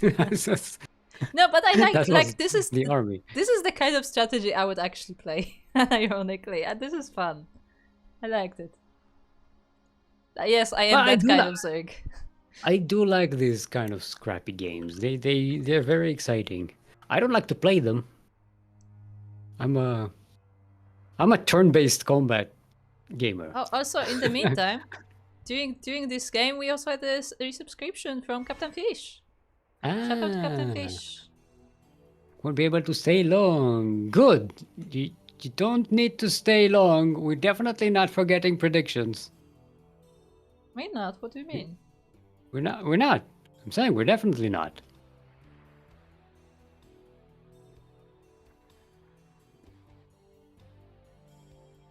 Definitely.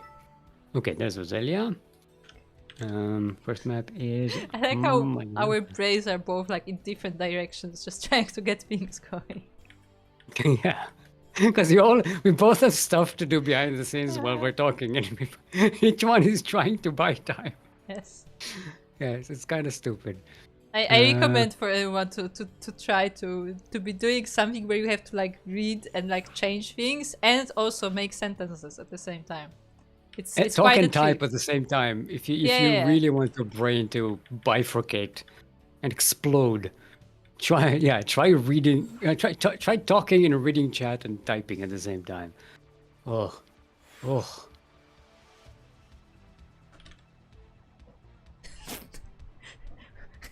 Excuse me. Oh no, it's all broken.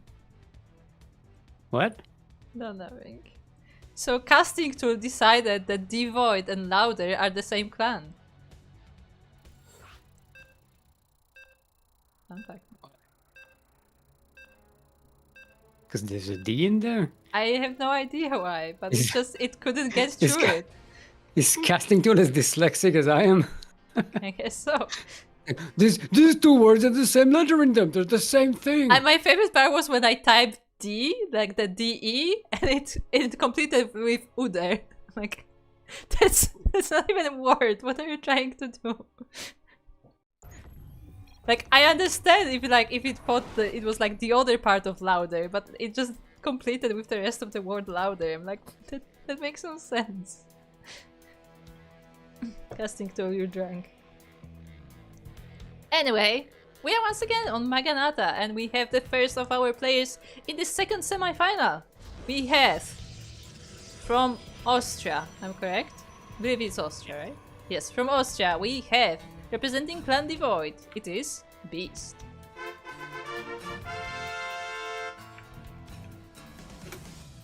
In the southeast corner of the map, our red Terran from Korea, representing Louder, it is Roselia.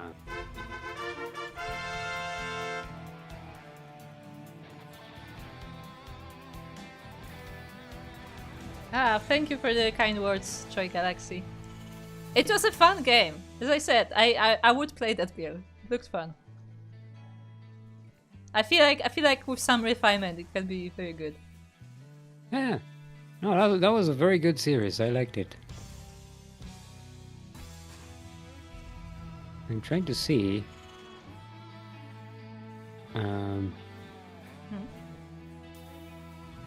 Roselia I'm trying to do the thing where I go back into the history of Master Swan and see a player's performance. And honestly, there's just too many. It's 95 of them. There's too many. I can't keep up.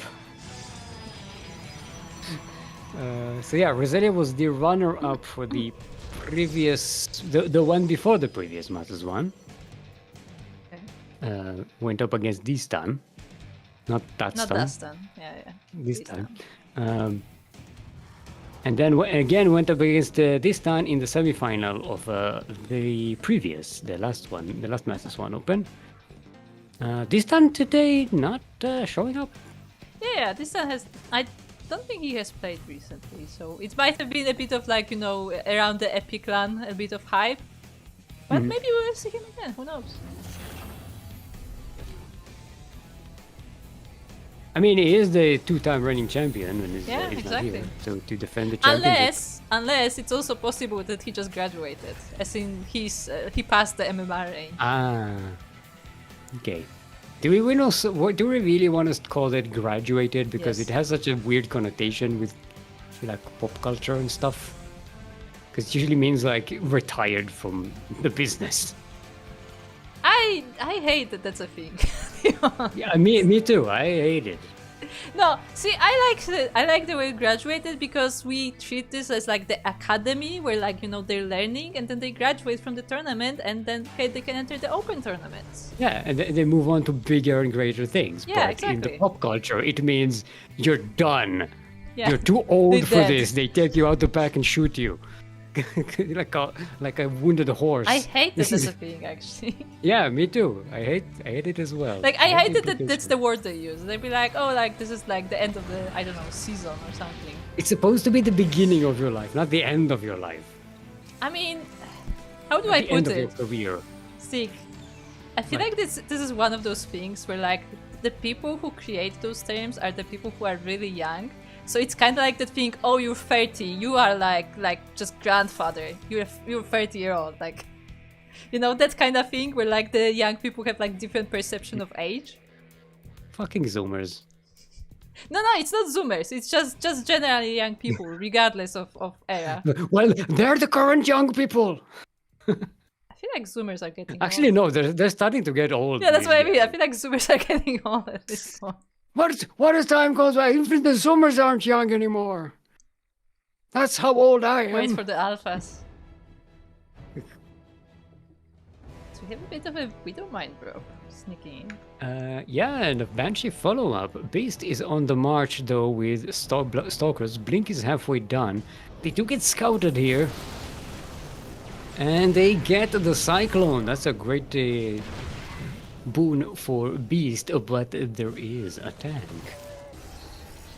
And the Widow Minds, there is a Oh, shield nice battery, get but that drop. won't help. There's no reaction, and they bunch up. Ooh, perfect! Okay, and That was perfect! I was like so worried. They were all bunching up, but the Widow Mines were like, no, we won't attack the clump of. No, he probes. We will perfectly attack the-" split the one probe that was targeted on both sides. Ah, That was beautiful, nice. actually. I am impressed. That Yeah, was but about looks to like be. the Widow Mine. That was about to be disastrous, but it wasn't. And the Widow Mine, it just disappears. Boom. That was a bit worse. Yes.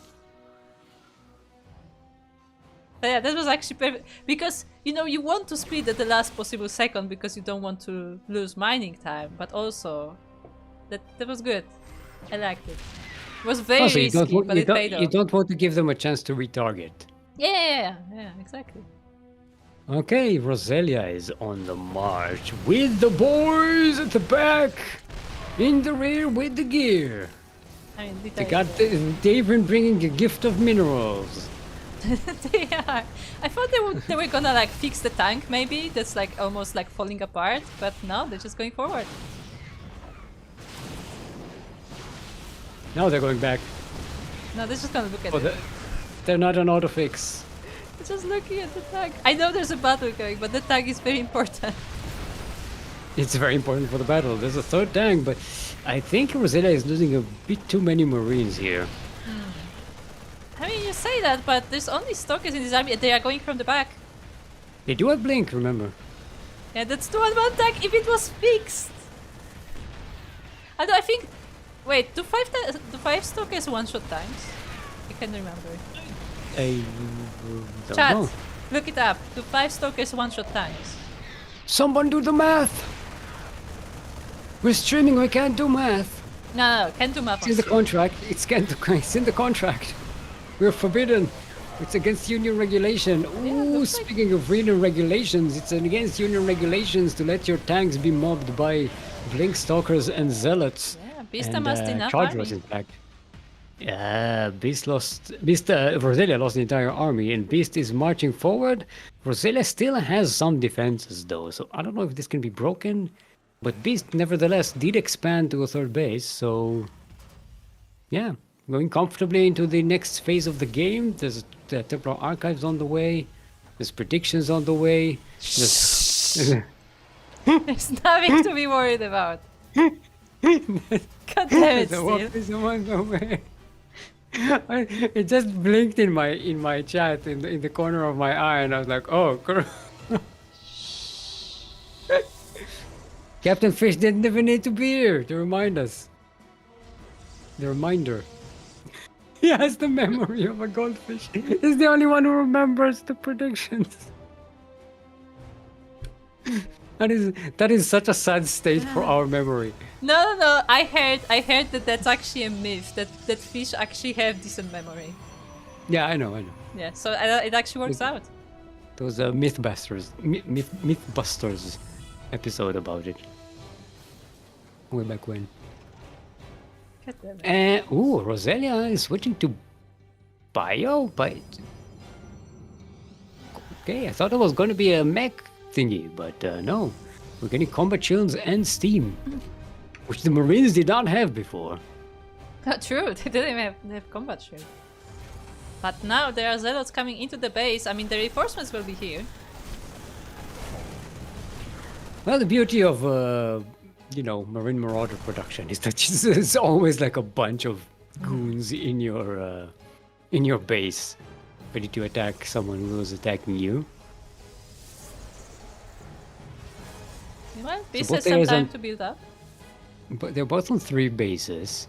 I still like Beast's position much better. Despite the fact that in terms of lost resources, they're relatively even. Beast had a much better, tempo in the game, having defended that 3rd base, and So the Nexus is pretty damaged, I will say. well, there's a shield battery next to it. It's just not shielding it. It's not charging it. I mean, there's no No reason to. rush. Yeah, no rush. You can just heal on his own. Oh, what am I? Boom! Nice shot. Gets a whole bunch of these zealots. The charge on the Widow Mine. I just see. Ooh, but the storm is researched. But there are a couple of medivacs though, so they will get healed up.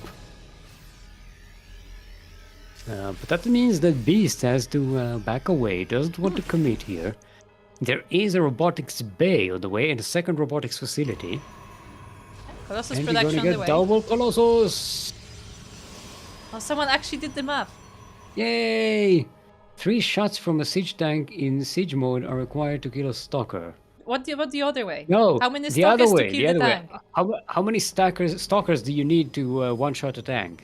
That was the question. Yes. Assuming no upgrades. Yeah, because we were in the game.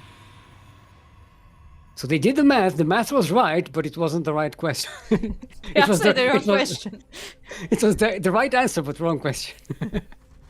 Close enough.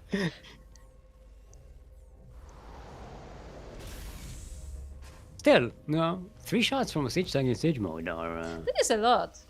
I That's thought a it lot. would be less. Well, to kill a remember, Stalker has pretty good stats, in terms of health True. and shields. Like, it doesn't look that bulky, but kinda is.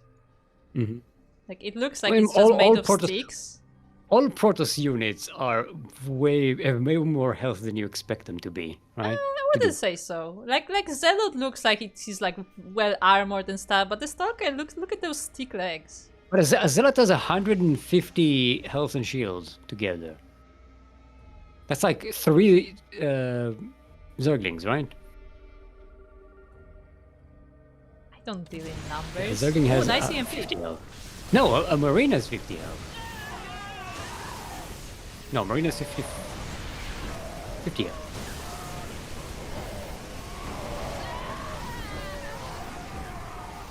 Yeah, some good EMPs there, but also a lot of the army is being lost as well. 70 SMEs down. And in the meantime, Beast is destroying the economy of Roselia at the back. Yeah, and the army is being cleaned up. So Roselia with no economy to come back to. GG is called and Beast will be taking game number 1. Yeah, so that was a great backstab there by Beast. While the while he was holding at home, he was also attacking on the other side. That was a great one to punch.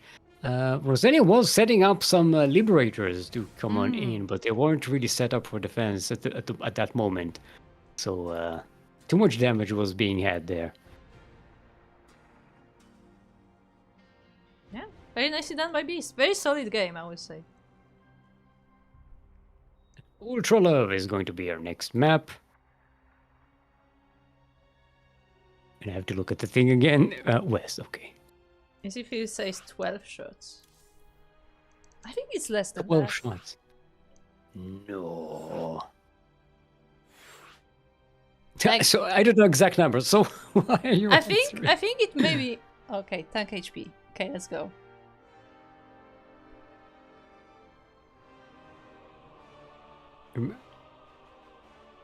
Ah, so 10 shots. Okay. Okay, makes sense.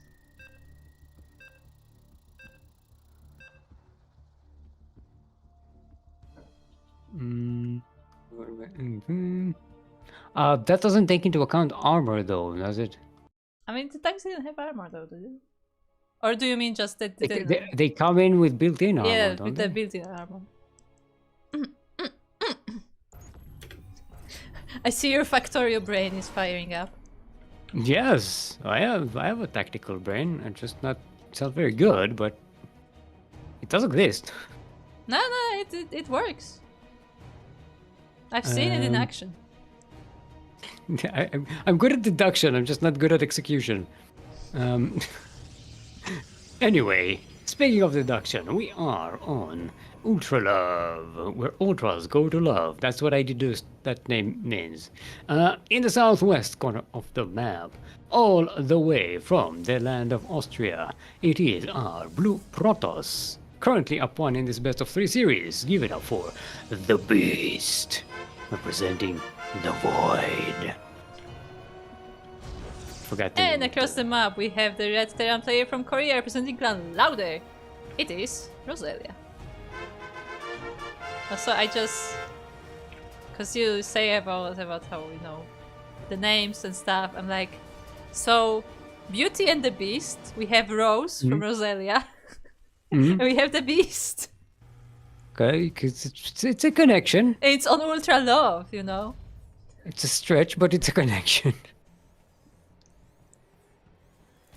Like that's where my brain went. Okay, when you said the Beast, I'm like, oh yeah, Beauty and the Beast. That was a title of something.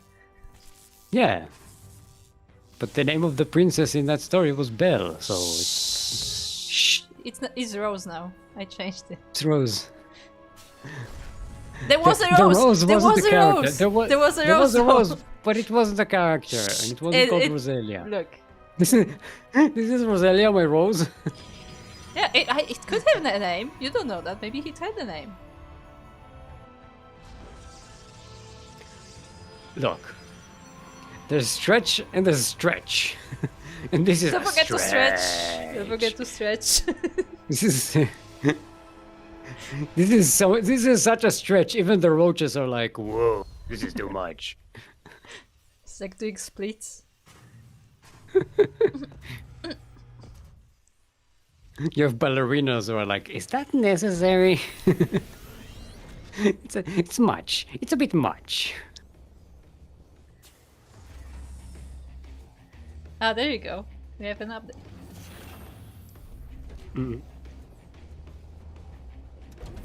So it's 1 armor for the Stalker and 1 armor for the Siege Tank as well. Look, they have almost the same health. Really? I this is like the worst part because people find it so obvious that like, oh, of course, like, you know, like a Zergling has this much AP. I'm like, I never paid attention to the number specifically. Like, I know how it feels, like I know how fast something will kill a Zergling, like just, you know, intuition wise. But I never like pay attention to how much HP exactly something has. Also, Marines don't have 50 health, they have 45. Before combat shield, I guess. Before combat shield. I thought it was 50. So yeah, so a Zealot basically has the health of more than 3 Marines. Yeah, I mean, it's tanky. Have you seen his armor? Yeah. We have a Zealot here?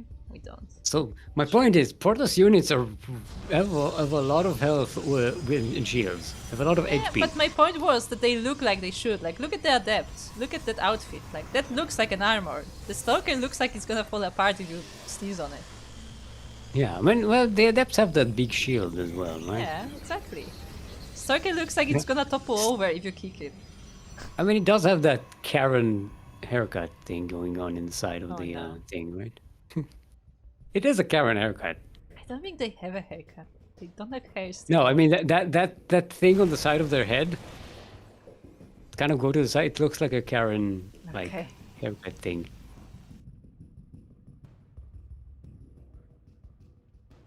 They wanted to see the manager, but the manager didn't want to see them, so they went home.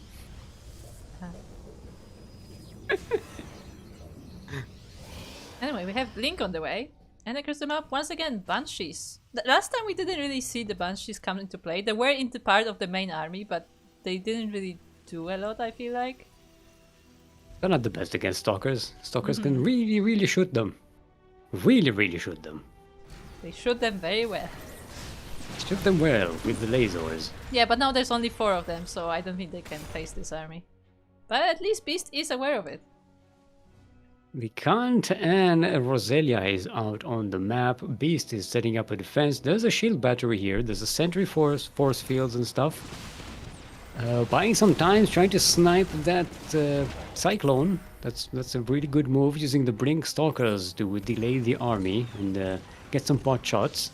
But now some of them are getting stuck outside the base, outside the wall. There is an Immortal here as well. Blink forward, very ballsy, but the tanks are unsieged, so they're not doing as much damage, but I think there's too much Terran here, especially with the Banshees in the air and the Marines on the ground. There's even SCVs being pulled.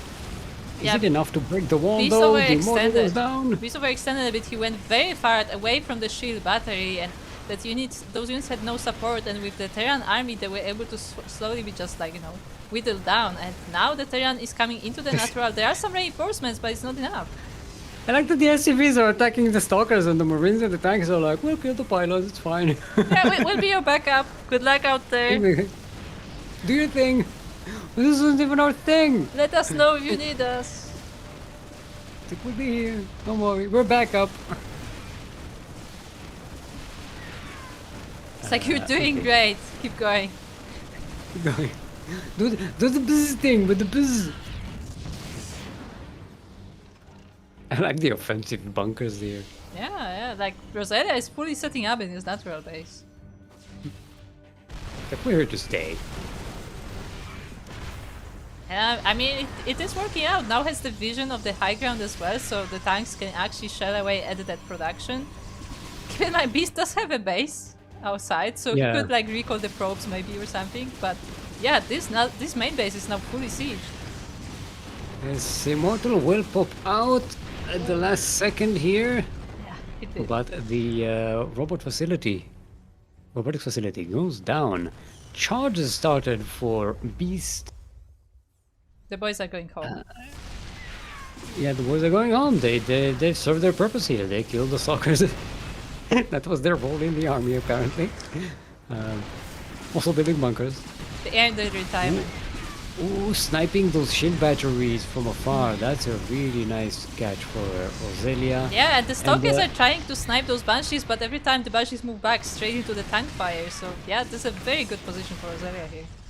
and now camping this extra production. This will go down. Banshees, they're like Vikings, but they can actually shoot the ground. That's the comparison. Yeah, because usually it's Vikings that give you high ground vision, True, but they true. can't really do anything else other than that. But Banshees, they can actually do a lot of DPS along the way, right? Yeah, It's much better. yeah. Terrible anti-air, because, you know, they don't have anti-air, but... And we do have a Dark Shrine on the way. So I guess that's the plan there for Beast, to maybe use the Dark Templars, but I mean, Rosaria can just scan. I mean, sometimes Terrans can scan because they don't have the... Oh, Oh, the one blink tank. forward on that tank, but there aren't tanks in back. No, there weren't tanks hidden up in the back. Yeah, all The of them Banshees were did a lot of unsieged. damage though. Yeah. A little bit unfortunate for Rosalia. So two tanks were sniped here. That's a significant for Beast because that gives another chance to maybe punch out of here. Yeah, potentially. I mean, the Banshees are getting sniped out of the air as well. Like, the tank power is not quite as strong as it used to be just a few minutes ago, or seconds even. So yeah, Beast is slowly maybe gaining some advantage, but it's still a pretty good siege. Marines are brazenly walking up the ramp there. Oh, the tanks are unsieged. Ooh, Only the cells one of from the them is back! sieged. And a nice backstab from the back. But the bunkers are held up pretty nicely. The Marines will clean out the Zealots, and there's one tank left. It's very low on health. There are still a few Banshees as well, and Roselia can claim the high ground now. Yeah, it was a very nice attack there from Beast, but the reinforcements came clutch for Roselia, and These. the okay, scan? Do we have a scan? Yes, the energy. Yes, There you okay, go. there we go. Oh.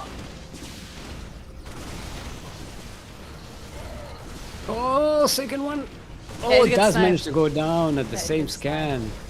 Nice catch for Roselia. Yeah, Roselia is really biting into this main base of Beast. There's another DT on the way. Oh, let's see. Scan. Oh, a bit too late. Losing a tank, and this Yeah, one this tank that's one. left is very low in health. This one is held on There's duct not- tape. But there's not much left for Beast here either. Yeah, it's becoming very scrappy very fast. That one shield battery is working overtime, but it's not enough to keep the Immortal alive, and now it's just the Stalkers. Just the Stalkers. There's one Marine and two Banshees. Important to note though, Beast is actually building up the base outside and is also getting a ninja in the corner. And it looks like the Banshees were actually sniped by the Stalkers. Problem is that how much production does Beast have? Beast is getting gateways outside of here, but until they're done, all the production is over here. So maybe this is a bit of a fake out, you know? Roselia is sieging up this base, trying to inch his way into that production area, but doesn't know that there's a whole lot of production going on outside. I mean, Beast is also making more production here, so I guess he's not giving up on this base either. What does Roselia know? Roselia doesn't even know about this third base group.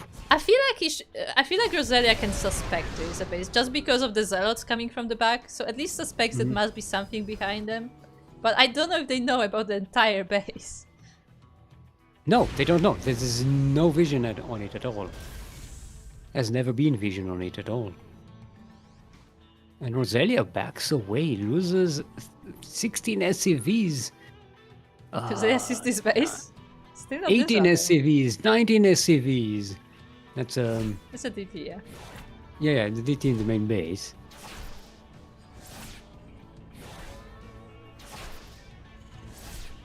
Yeah. Let Roselia scan that one ninja base and like, wait, this is it? No.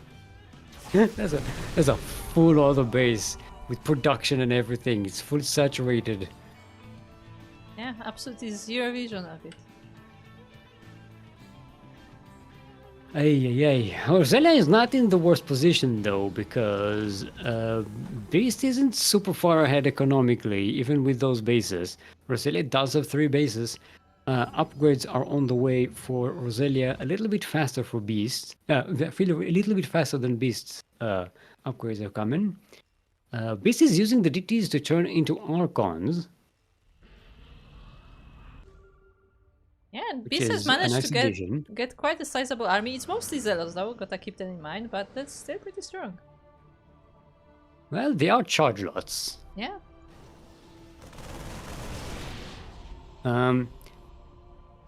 Rosella does have concussive shells though, so that will slow them down. Or it breaks the rocks, not rocks, breakable The tower. debris. The debris. Debris. Ah, Debris. debris. I'm hungry now. Oh, I love debris. Ah, I love me some debris. MMR. Oui, oui. I Bleh. cannot French. In case you couldn't Oh, tell. Roselia is going for the ninja base, but that is not the ninja base. There is a second ninja base. So not the ninja base you're looking for. I don't think he knows about the second ninja base. Oh Pippin. no.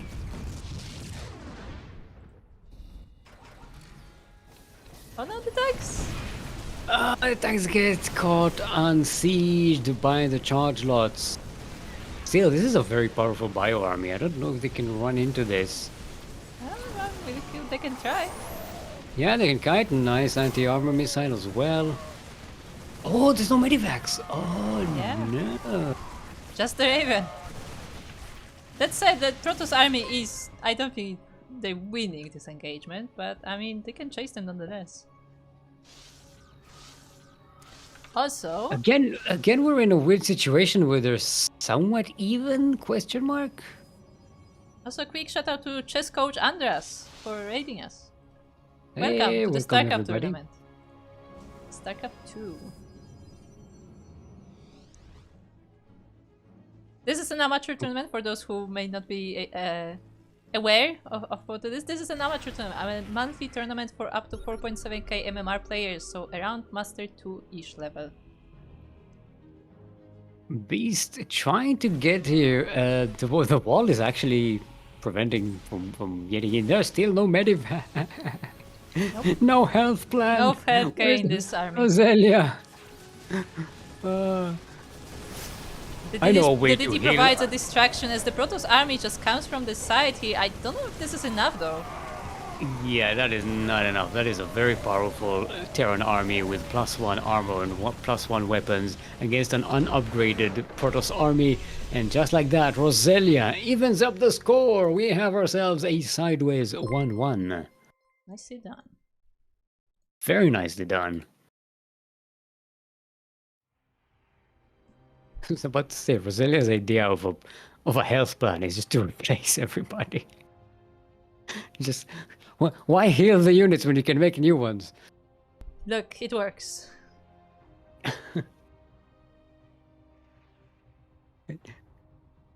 Okay, ley lines is going to be our next map. On US Central, right? I have to double check because my brain is stupid. No, I always check. That has some downsides as well, though, because if something is not written down, I will not remember. Like if like there's some specific setting for the lobby or something and it's not in text, I will not remember. Well, my grandmother used to say, I don't write things down to remember them. I write things down so I can forget. I mean, So- kinda, but And, like and, it's and she had the same level of memory as myself, as my father yeah, but as well. for me it's more that like when I'm making the lobby, like I don't have time to remember, so I'm just like going through like a checklist. So if it's Yeah. not on the checklist, it's just not getting in. I'm sorry. Yeah, I've look. I'm the same with any written information. If it's written down, I don't have to remember it, and if I don't have to remember it, I don't remember it. Hold on. Anyway, speaking of remember it things, we are on ley lines. Look. That's the segue. That's what it was. In the southwest corner of What? the map.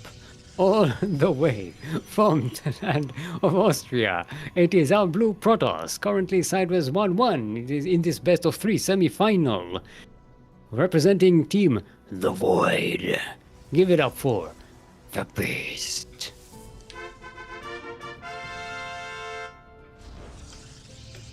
And across the map we have his opponent. It is the red Terran player from Korea representing clan Lauder. It is Roselia.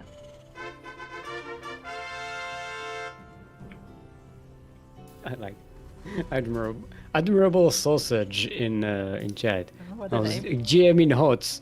Legacy of the Void ruined it for me personally. So you're one of those people. What does With, that mean? I'm guessing that swarm host, Not necessarily. Broodlord swarm host thing. Wasn't Legacy of the Void also when they changed the worker number? I don't remember. Yeah, I think that. Yeah, was so that when might be they- more of like that kind of thing, maybe. Hellstar, kill the friends. Kill them before they kill you. Okay, okay. Look, That's maybe a motivation. Take drugs and kill the enemy before they kill you. I'm sure that's what Marines are being taught. You want healthcare? You better not get hurt.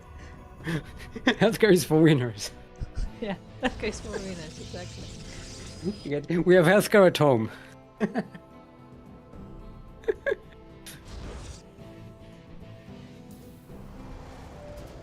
Meantime, Reapers are like, you guys have a problem with healthcare? I don't need a medivac. Sorry, my magpie brain is distracted. What did you see? I'm looking at the CV profile. It's invisible. Huh? It's visible. It's... Now it's halfway through the building. Anyway, we have the expand after factory. Mm-hmm. The And beast a is cycle. setting something up out there. Yeah, indeed. Sorry, okay. Look, I think I'm gonna ban blue and red. I think we need some better colors. I'm tired of blue. Yeah, you have a problem with blue and red now? No, I always had a problem with blue. Red less so, but I always had a problem with blue because on minimap that blue is just very dark. So on darker maps it's hard to see. I think we need to buy you a better screen, is what we're getting at. I mean, sure.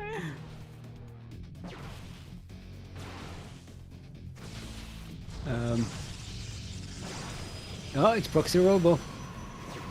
Okay, we've seen quite a few proxy robots today, although not Oh, against no, the wait, Terran. no, it's not a Proxy Robo, it's a Proxy Gateway. My mistake. I thought the Robo was in the Proxy location. No, the Robo I is even at home. clicked on it, I was like, oh no, I'm sure Steel knows what he's saying. That was your first mistake.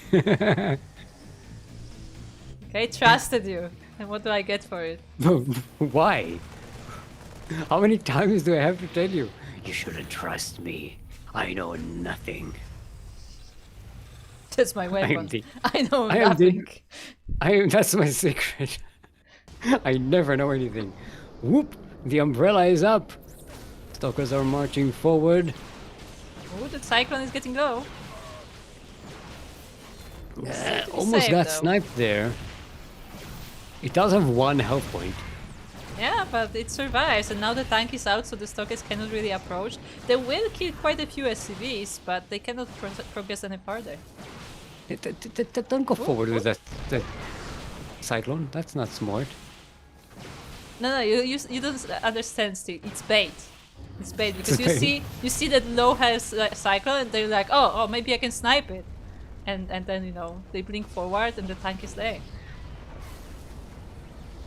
We've already established that it takes 3 shots to get Stalker. That's not a good idea with one tank. There's some marines too, right? Yeah, there are a few. Oh, finally, this is healthcare now. Look, it's even getting Roselia fixed. is better healthcare to automatic machines than. With a mule as Oh, well. they did all the way! This is all for all the LCG people. Typical Terran work. Just living a job halfway done. Oh no. No standards. And the cycle goes up anyway. That's so Yeah, sad. it was one shot. That is Maybe if actually it so had sad. those 3 extra health points, maybe it would have survived. No, I don't think so actually. But it is pretty funny. Well, it looks like Beast will just continue the pressure for the time being, getting charged right now and Dark Shine. So we may see some DTs on the way. Mm-hmm. What do you mean the Terran doesn't have healthcare because Blizzard didn't add the medic in multiplayer? They gave the medic a They have flying medics. they made the flying medics. It's Oh, way better. do you know what I just imagined? What? Because they have flying medics, so now I imagine that like you have a dropship, you take a medic, you just like attach the medic on the bottom of the dropship and they just like hold their healing gun and just like float there. I mean, isn't that what they did with the shield battery in Carbots? I mean, yeah, probably. Well, they just probably. stapled the medic to a shield battery. Yeah, I think so. Something along those lines, yeah.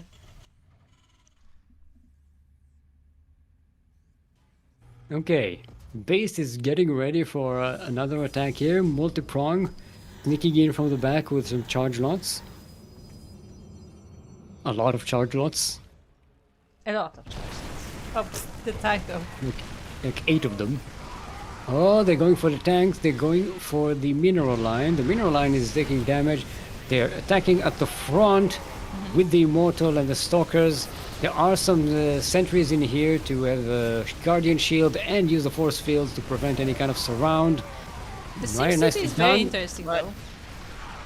Yeah, there's a lot of firepower for the Terran, but still losing 29 SCVs. That is kind of game-ending damage right now. If Rosella still had a big army, I'd say there's a chance, but oh, it's a DT. I didn't even notice the Dark Shrine. I told you yeah, there no. was an action. God damn it. But oh wait, that was from the beginning of the game. God damn it. No, that's not. It's a different game. This is Anyway. previous game. I mean, Beast is still trying to get it. The mules are actually used as a shield, basically. They're mid Yeah. shields. They're just going to disturb the pathing of the units. Roselia is valiantly taking care of Beast's army, but However, yeah. at the That's same not time, going the to main work. base of Roselia is going down. 42 SCVs down. 1 SCV survives, and with that, Beast is taking this series 2-1 and going to the finals. Alrighty. We got ourselves a PvP final. It's going to be Beast versus DeWalt. That's good. What? No, I would say that's good. That's good that we get more PvP in the finals. Didn't have enough PvP. We never see PvP. Huh? Uh-huh. In every other tournament, we certainly do. We going to EU, I'm assuming, right? Yes. Oh, yeah. For those who might have missed it, you can type exclamation B in the chat, of course. But you can see the bracket right now. We just saw Beast take Roselia 2-1, and in the finals is waiting the Walt who just took down Troy Galaxy 2-0 as well. And for those who might have joined us later, it has been confirmed that this is the same DeWalt that is competing in Brood War. So for those interested, that is actually the same player, and they are playing here in our amateur tournament. So we will be taking a quick little break, around 5-minute break, and after that we will see the finals of Beast versus DeWalt. And we also have a raffle, maybe? Yes. There will also be a raffle. So stay tuned.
And welcome back to Master Swan Open number 95, our monthly tournament up to 4.7k MMR. So for anyone up to Master 2 and below. Yeah, Master 2. I think that's where the MMR sits at right now. But anyway, we are here getting ready for the finals of our monthly tournament. Of course, as a reminder, it is Beast versus the World waiting for those finals. But before that happens, we have something else to do first. It is our raffle, random raffle between all the players who participated in today's tournament. If you participated in a series and finished the series, whether you won or lost, doesn't matter, as long as you finished at least one series, you are eligible to participate in our random raffle, the prize for which is $5. That's it, that's the raffle. Isn't it? Yeah. And again, anybody is eligible. It can be someone from the finals. It can be someone who lost in the first round. All we ask for is that you play your full series. You don't forfeit in the meantime or don't show. So as long as you play the series, you are eligible. And today we had 9 players eligible for the raffle. So without further ado, let's see who it's gonna be. Drum roll, drum roll, drum roll, drum roll, drum roll, drum roll, drum roll, drum roll, drum roll, drum roll, drum roll, drum roll. And today's winner is Blue Knight. Yay! Congratulations! Blue Knight went down to Troy Galaxy in the first, well, second round, but still was the first game. So yeah, see, you know, don't have to win. Yeah, can still be a winner. That's I know the Ducklings tournaments. I know that Blue Knight has been trying to play in our tournaments recently quite a few times, but for various reasons he couldn't. So, you know, at least he's gonna walk away with something. Yeah. That's good stuff. So we're setting up our lobby here for the final match. I think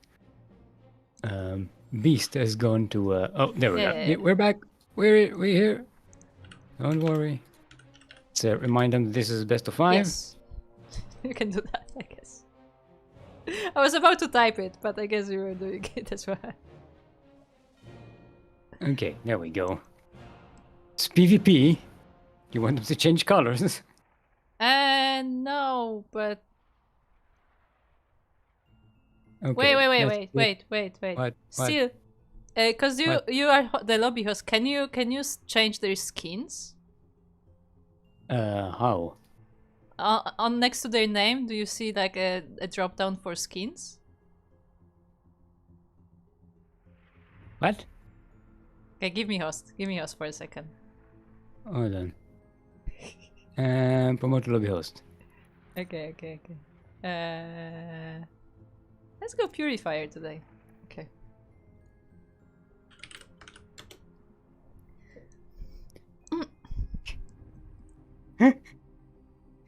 Delaying everybody for that. Where's the drop down for this? You have the race, colors, 100%, and then there's the... I don't have that.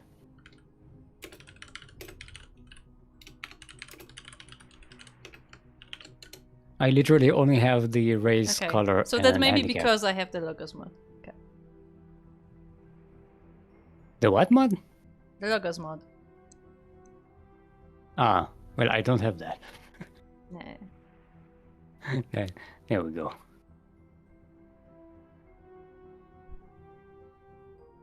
I think that Ragnar saying that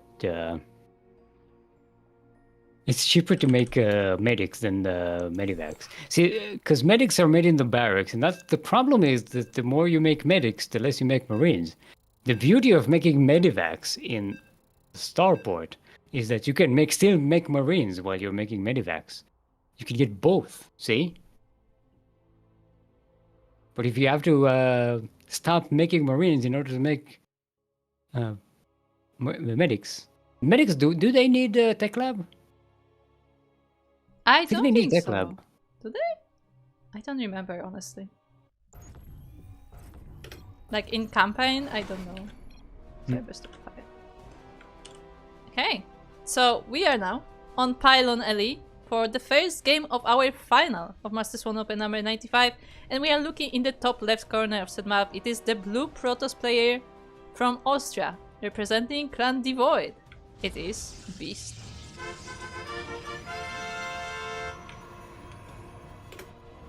And in the southwest, in the southeast, our red Russian Protoss, all the way from the land of the Brood Wars. Give it up for DeWalt.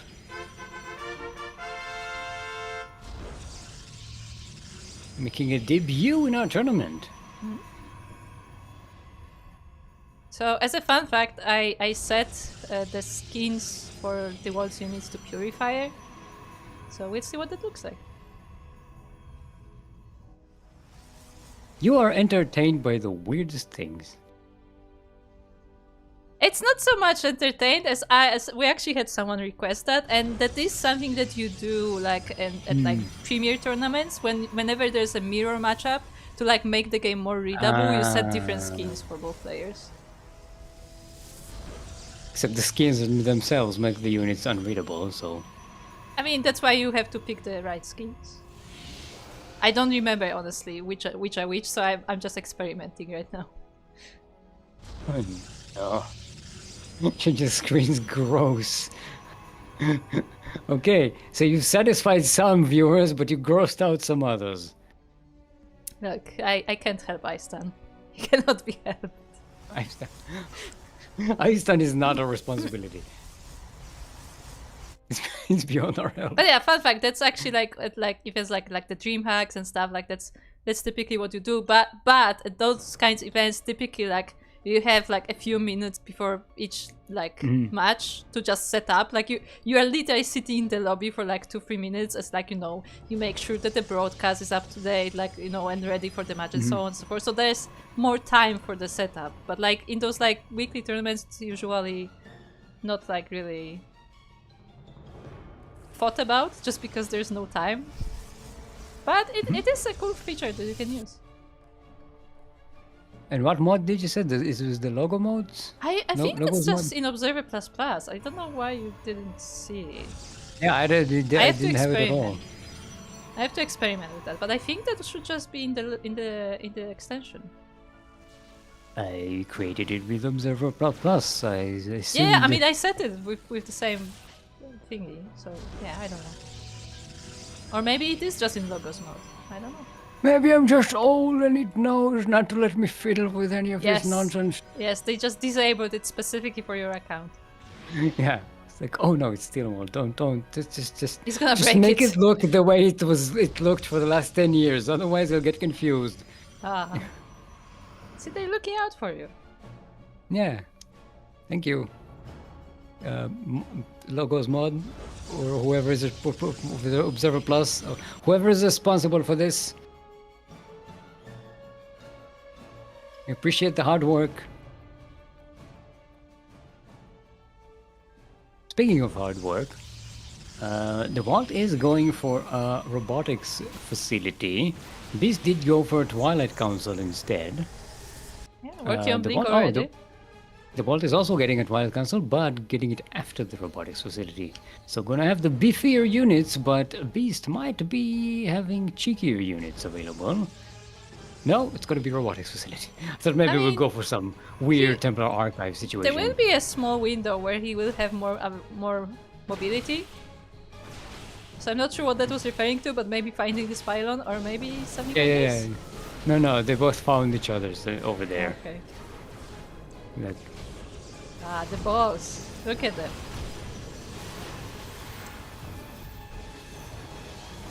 well, the Adepts of Beast are doing quite a good job here at the back.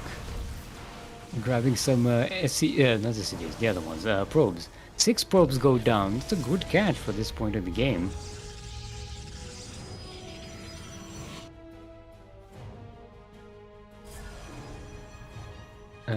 Well, charges on the way for the wall, skipping the blink. Beast is getting blink is just about to finish. The Vault looks like is going for the full beef wave. It's just immortals and charge lots. And a few stalkers without blink, so not committing to them.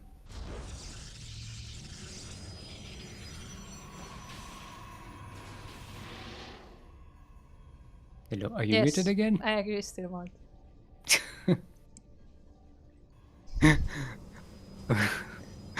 Okay, see, with this skin you can actually differentiate between the Yeah. stalkers and the immortals. Yeah, that's why I'm saying that like it depends on which skin. Hmm.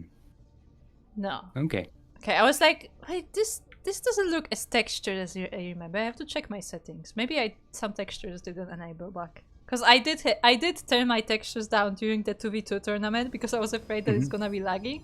Because fun fact, during the 2v2s, whenever, especially when carriers were present, I was dropping to like 15 frames. And you know, as an admin, I don't really want to lag the game for people. So I was like, I'm just gonna turn off everything. Well, I don't know if it lags the game, because if it's graphical, then it shouldn't I don't know, honestly. affect the thing. It just lags you. I hope so, but I cannot tell. Because it's difficult to tell when a delay is a frame skip or like a time skip within the the netcode. Because the netcode was what affects how the game how people perceive the game.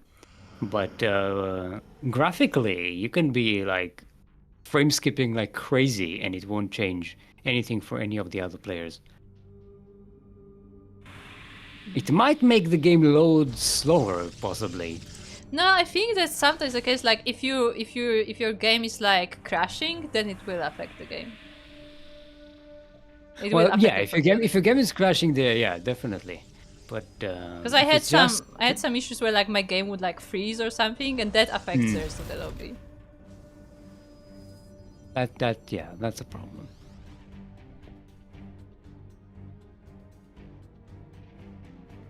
So yeah. But yeah, speaking of skins, yeah, the Purify is generally considered okay, I think. There are a few skins that like, you know, there's a selection of skins. I know that like people who like host lobbies more often, they will have like specific skins for specific color as well. So like, you know, they already have their preferences in terms of that. I really like Simulant Zerg skin, but I mean that's the one I use, so I do like setting some players as Simulant Zerg. The robot Zergs? Yes, the Robo Zerg. Not the mind control Zerg, because there was another. No, those are the Cyborg Zergs. Yeah, it's different. No, the very Robo different. Zerg. Robo Zerg is my favorite. They're like fake Zergs. They're all fake Zerg units. Yeah. I mean, that's what I play. Is you're a fake Zerg, Goro. Ah. You're not real. I'm not real, I don't spam roaches. Why not? Mm-hmm. And it's a mighty army here from default, slowly but surely. Yeah, it's like a beef wave with very little wave.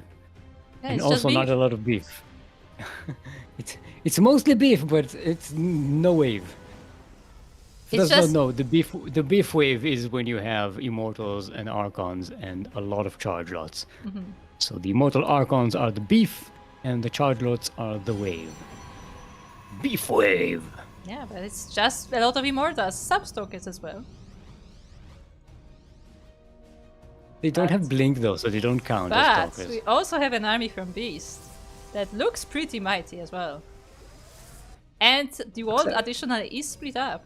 Yeah, he's trying to regroup his army right now. We could get a good surround if Beast goes up the ramp.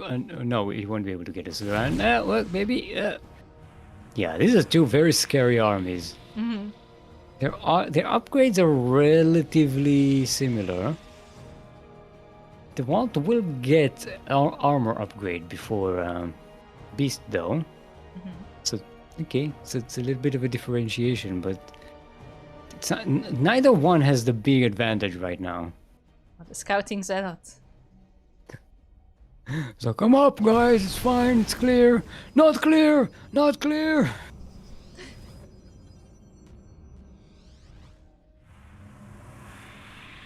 So how many mortals does the Vault have?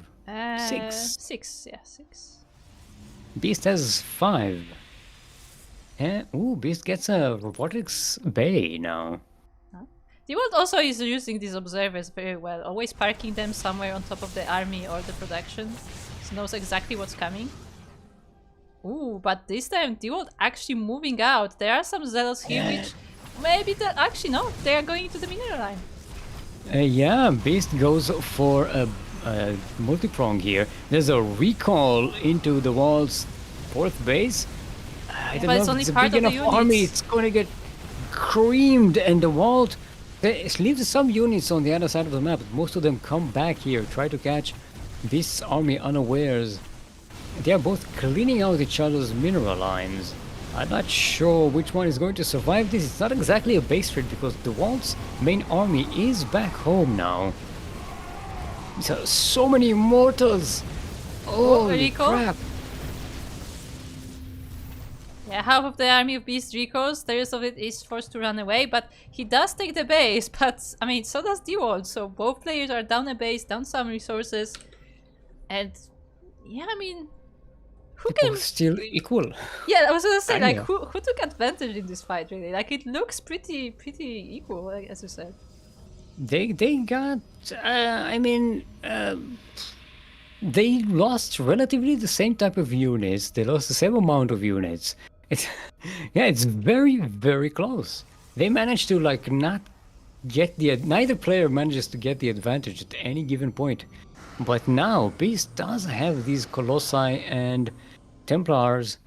And some hallucinated Swan, though. On the old side. I was about to say the Templars might be a thing here, but they don't have Storm. They're just a waste of... They're not turned into Archons. Just for Archons, yeah. Yeah, but they're not Archons. But where are the Archons? This is a strong army from the world here, and coming into the base, the first of the Colossus does fall down. There are some Zealots being worked in the back to deal with the Immortals, but they are not enough as there are only a few of them. And yeah, the army of beasts is getting weak, and even Chargeless for the back, and D-World is taking game number 1. Ooh, that was almost a TVT. It was very, a long siege lines, not the siege line, long siege battles. Ley lines is going to be our next map.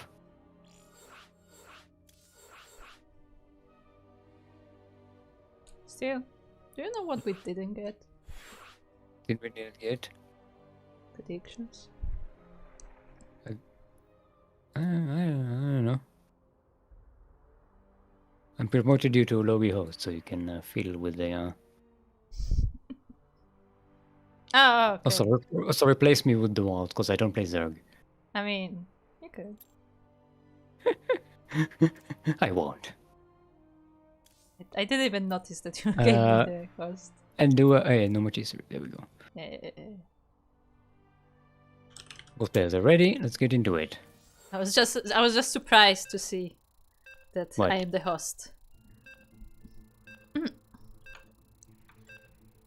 you wanted to do with the thingy. No, you're good. It's good. Should probably promote you to. Probably, yeah. To party, yeah. Yeah, it would be easier, still mode. Also, I see that Beast is actually on free clan, whatever that means. I'm not sure if they're still on the Void, actually.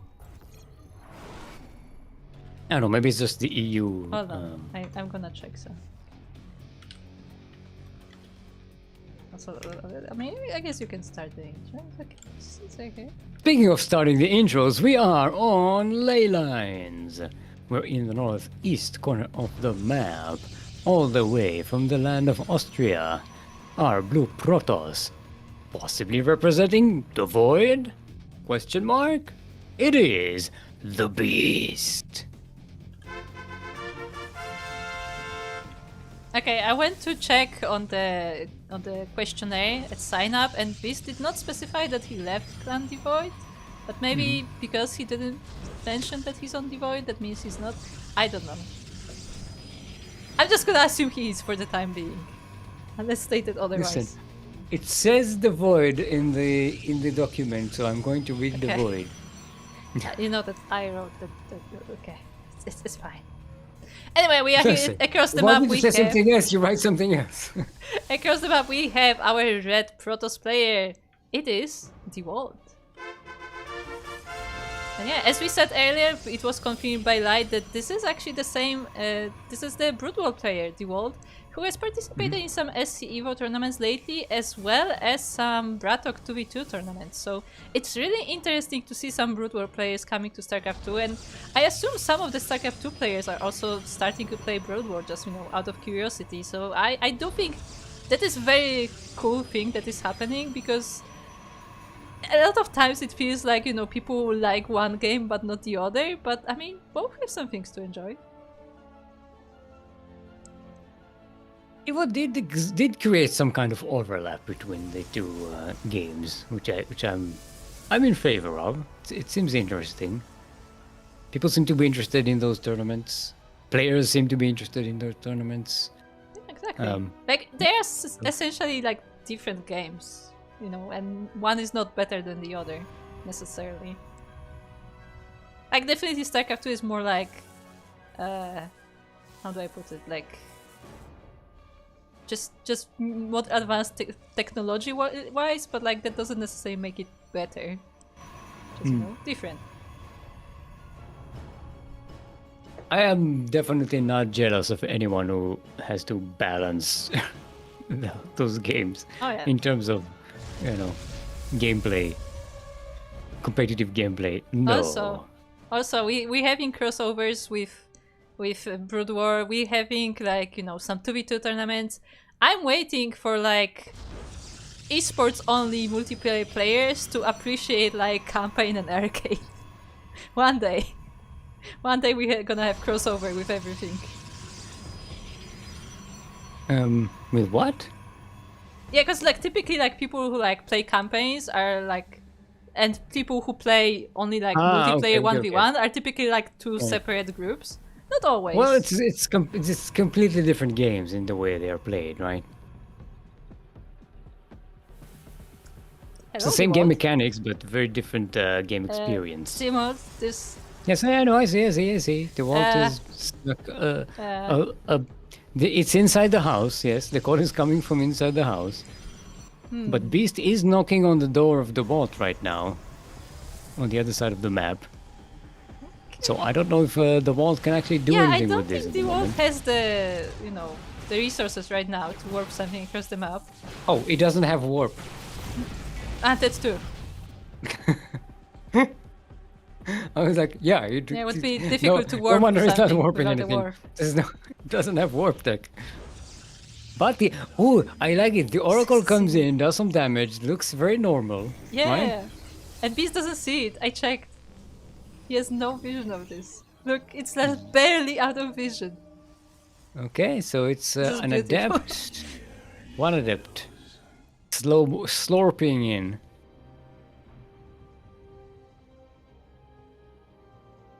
Yes. And wait, did you forget prediction after you forget your prediction? No, I didn't know what time to do it, but like I saw someone mentioning it, so I'm like, you know what? You're having. Well, it's a best of 5. We're still kind of at the start, right? Yeah. There's still a lot of games to go. Okay, this punch, this backstab didn't really do much damage, as much as we anticipated.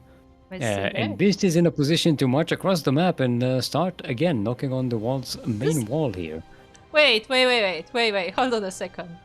Did Beast not realize that the adept warped in the base? Did he just think that like the adept just like sneaked in or something? Now he's like, hold on, you should not have an adept here. Oh, that was really sneaky. Maybe I assumed it was a warp prism or something. Yeah, I think that probably assumed, but maybe like then it was like, on a second thought, you shouldn't have a warp piece, should you? In the meantime, Beast is breaking through the wall's defenses here. The Void Ray has to back away to the high ground. One of the stalkers gets caught behind the force fields. An Immortal joins the fight. The Vault goes down. It's very low on health. One volley and it goes down.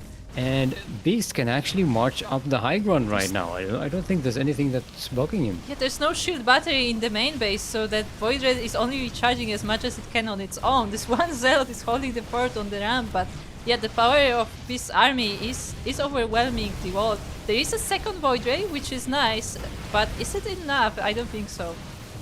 There's too much anti-air firepower here. GG's gold.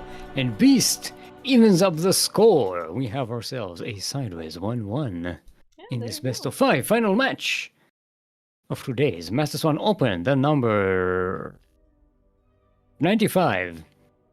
Did not have to scroll all the way back, all the way up on challenge to find the name of the tournament. Somewhere out there, Captain Fish felt a disturbance in the force as someone had forgotten the predictions. Thank you, Aiston. I promoted you to leader. You are now leader. Thank you, Party Stick. group.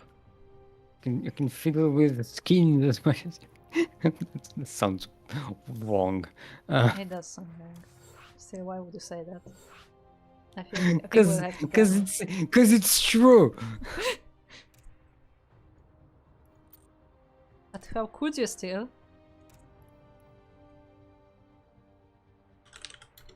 Okay, so ultra love is our next map. Maybe the map creator just is expressing their love for ultras. Yeah, no, maybe it's love for love. Maybe they just feel a lot of love. For ultras specifically. No, it's ultra in the nice. No connection to ultra list. Just ultra. Okay. Just the original meaning of ultra, which I think means upper or primary. I'm not sure exactly with the scientific term, the meaning. It's upper, right? No, it's actually ultraviolet is under.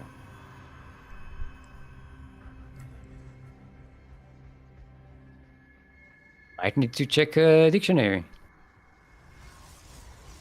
Speaking of dictionaries, we are on Ultra Love, which we don't know what it means. In the northeast corner of the map, representing Team Devoid, are Blue Protoss, all the way from the land of Austria. Currently sideways 1-1 in this best of 5 series. Give it up for the Beast.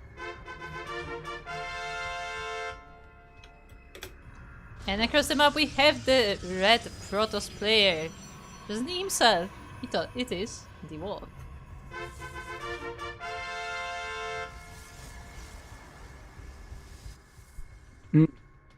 Going beyond others or beyond due limit. Extreme, fanatical, uncompromising ultra measures. Yeah, but scientific. What's scientific definition? That's like the immoderately adhering to a belief fashion of course of action. Extreme. Okay. It doesn't sound scientific though. This just sounds like common language. Let's say infra. Below, beneath, under. So ultra is like over, I guess. Oh, I thought it was the opposite the whole time. In my mind, I thought red was like the stronger, light strength. No, because otherwise we wouldn't.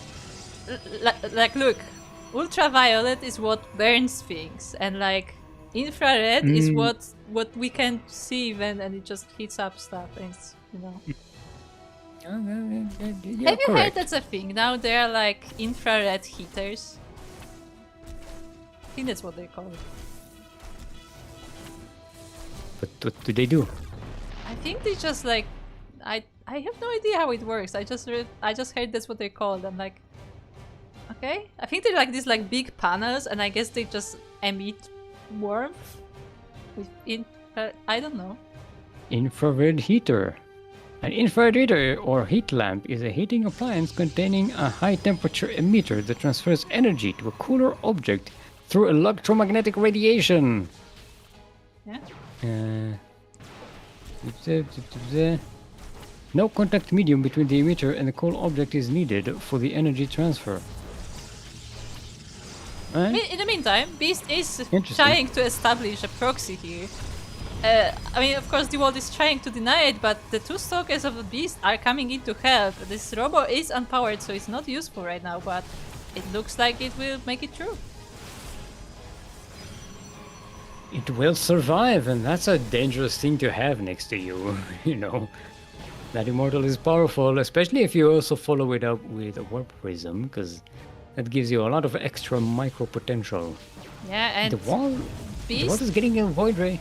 I would like to point out that also that Beast blocked the world's expansion, and he did not expand himself, so he's definitely very much committing to this aggression. And we'll see if the world can hold this.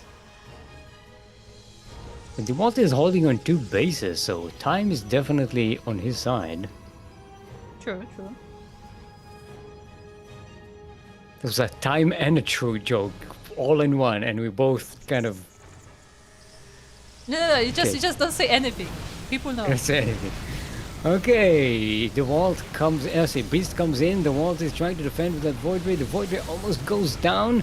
There's enough shield battery here to keep the Void Ray alive, and Beast realizes is running out of stalkers and backs away. Keeps the Immortal alive, that's very important. Yeah, That's the heart of the push. goes to regroup a little bit. Is that a second Void Ray? I Yes, think so, yeah, it yeah, is. there are 2. And there are more coming. Two Void Rays! Oh, Beast wants to blink in. Yeah, I don't know. Yeah, the Void Rays are in position here. But they There's away no, from the shield there's no shield battery batteries. for them. But it is block the attempt. Or at least delay it. Oh, they shot the Immortal. They got the shield of it, that shield thingy out of it. And they're coming back to get reshielded. Can they get the Warp Prism? They're not focusing. Okay, now they're focusing. Yeah, but the army is already in the main base. The Voiders are getting focused down. First of them does fall down, but the shield battery is here in the back. There's nothing to shield Beast, but the Walt is running out of units. Beast is focusing them. Shield battery gets recharged, and the Void Ray still has health. GG is called. The Walt holds. That was a good push, but the Walt had fantastic defense skills. Very over close here. defense as well. Mm-hmm. That was that could have gone either way with just just a shield battery recharge out of place. Mm-hmm. Would have been disastrous for the Walt. Maganatha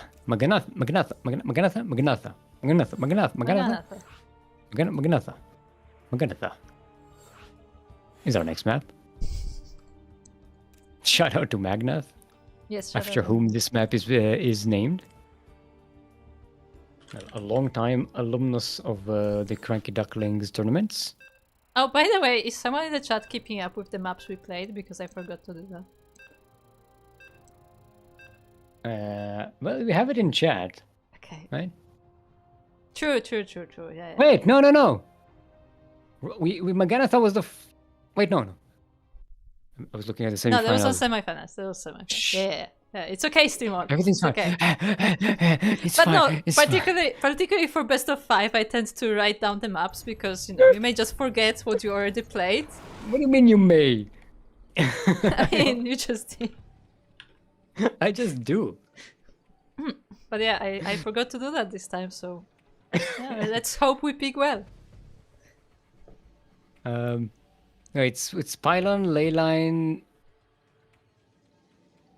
There was ley lines, yes. ultra love, Ultra low. and now Maganatha. Okay, I'm just gonna write it down. You can do the intro. Speaking of intro, we are on Maganatha. We're in the southeast corner of the map, all the way from the land of Austria, representing the Void. Our blue Protoss, currently down 1 in this best of 5 series. Give it up for the Beast. And across the map we have the red Protoss player representing himself. And coming from Brood War apparently. It is the Wall. Also a quick shout out to Nemesis, who just raided our stream. Long time no see. Speaking of alumnuses of our ancient tournaments. Yes, Nemesis graduated to playing pirate games. And I mean actual pirates. Actually, what has Nemesis played lately? I think something else. I know there was that pirate game. Don't know. Just too long ago for me to keep up. No, like Nemesis. I see Nemesis online every now and then, but like I usually just see Nemesis like on the list. You know, I don't really have time to watch. So I don't watch Twitch anymore. I do. I broadcast more than I watch. Way more than I watch, actually. I broadcast about 3 hours every day, and I watch like maybe 3 hours in a month. I am a professional lurker. I lurk in streams pretty much all day. Unless there's nothing to watch, and then I don't. Sorry, I can't stream all the time, Kuro.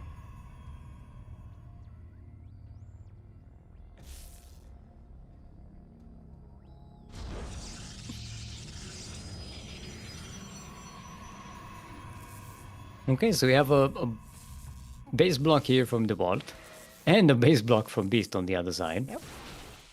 Both of them blocking. Beast goes for Stargate.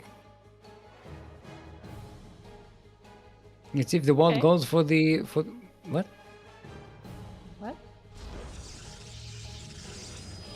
I don't know. You're not saying anything. I have no idea if you're even here. I am here. I'm just listening to what you have to say. I don't have anything to say. Ah. Well, I thought that was obvious by the fact that I was rambling. Oh no! Oh no! Panic! We're both out of energy. We're both. Yeah. I didn't sleep well last night. Kuro apparently didn't sleep well either. At least I ate lunch though. Yeah. So I just powered myself with some sugar and just hoping for the best. And now you're crashing. Yeah, kinda. Yeah. Yeah, I think maybe I overdosed a little bit. Maybe underdosed. Maybe. It's possible. Need more sugar. Yeah, this adept is being dealt with across the map. It did take 4 probes. Meanwhile, here the world is trying to push into the natural of the beast, but there are stalkers here to respawn. They're kind of trading evenly, sort of. It doesn't look like either is going to break one is going to break the other. The wall getting that robotics facility. Beast getting more of those void rays. I mean, the void rays work pretty well for Beast so far, right? No, it was the wall who was they going worked for the void wall. rays. Like they literally yeah, switched. I was saying, as I was saying that, I was like, wait, no, something is wrong with that sentence. Yeah, like, they no. switched. Beast is like, no, I'm going void rays now. And the one is like, no, I'm going robo. So yes, Nemesis responding with ahoy. Indeed. I lurk. Yes.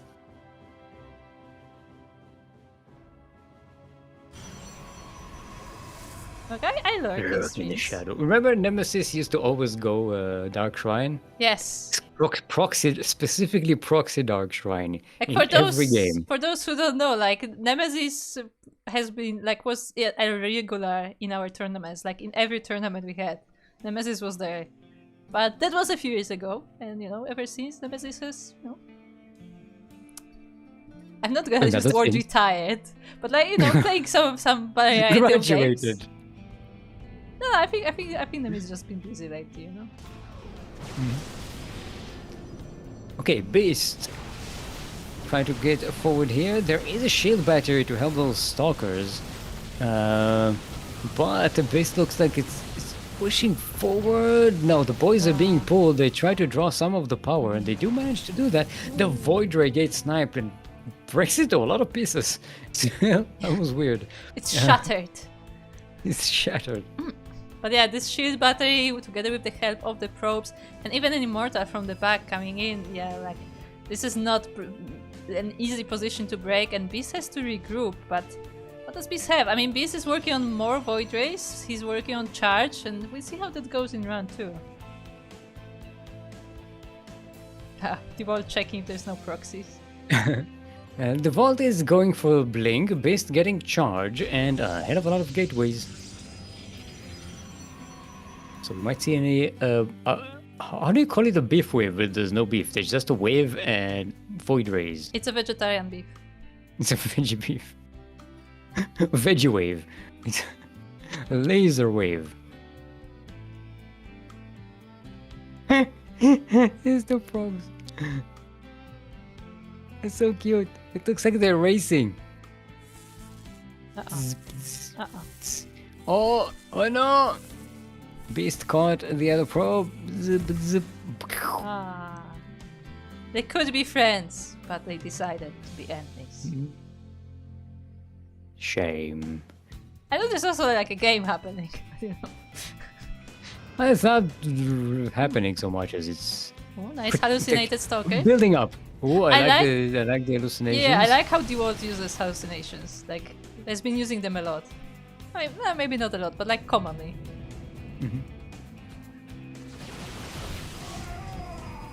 Can hallucinations blink if you have blink? I think so.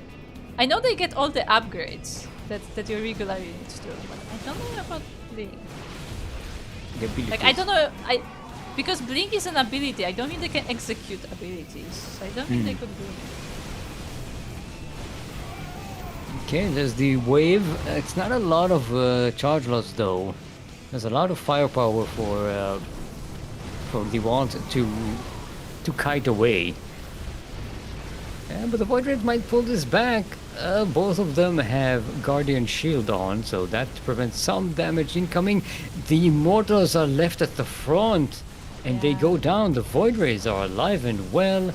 Beast defense does lose 9 workers in the... well, actually more now. Oh, it takes another Immortal. Yeah, the Stalkers moved back, but the Immortals didn't, and they were just destroyed by the army of Beast, and now Beast is chasing. Although, keep in mind that Beast's army also did suffer quite some losses, so Beast has to be very careful not to overextend them. Beast has a proxy location in the middle of the map. Yeah. Yes, you do. What? When did that happen? That's a very good question, actually. So that's a nifty thing to have, just a warping position right here in front of the Wald's base. It does take the Void Rays down, the Wald does, though I don't think Beast has enough to break the defenses here. No, the Beast taps out, and just like that, the Walds take the series. 3-1. Very nicely done there. I mean, it was definitely close at times, but yeah, it looks like the Wald, you know, his offense might not have been very successful, but his defense was, and that was enough to win him this series. Yeah, very nicely done. And yeah, we basically followed the Wald all day. Yeah, we did. You picked I well. was worried. I picked Ragnar versus Cost Phoenix because I thought that was the one that was going to be fun. I didn't realize the Walt was the dark horse here. You picked the Royal favorite, Voter. is what you mean. The favorite. Yeah, but no, lucky for me. I mean, I did pick the Walt basically because I wanted to make some hardware tool puns, but yeah, you know. That's what you did.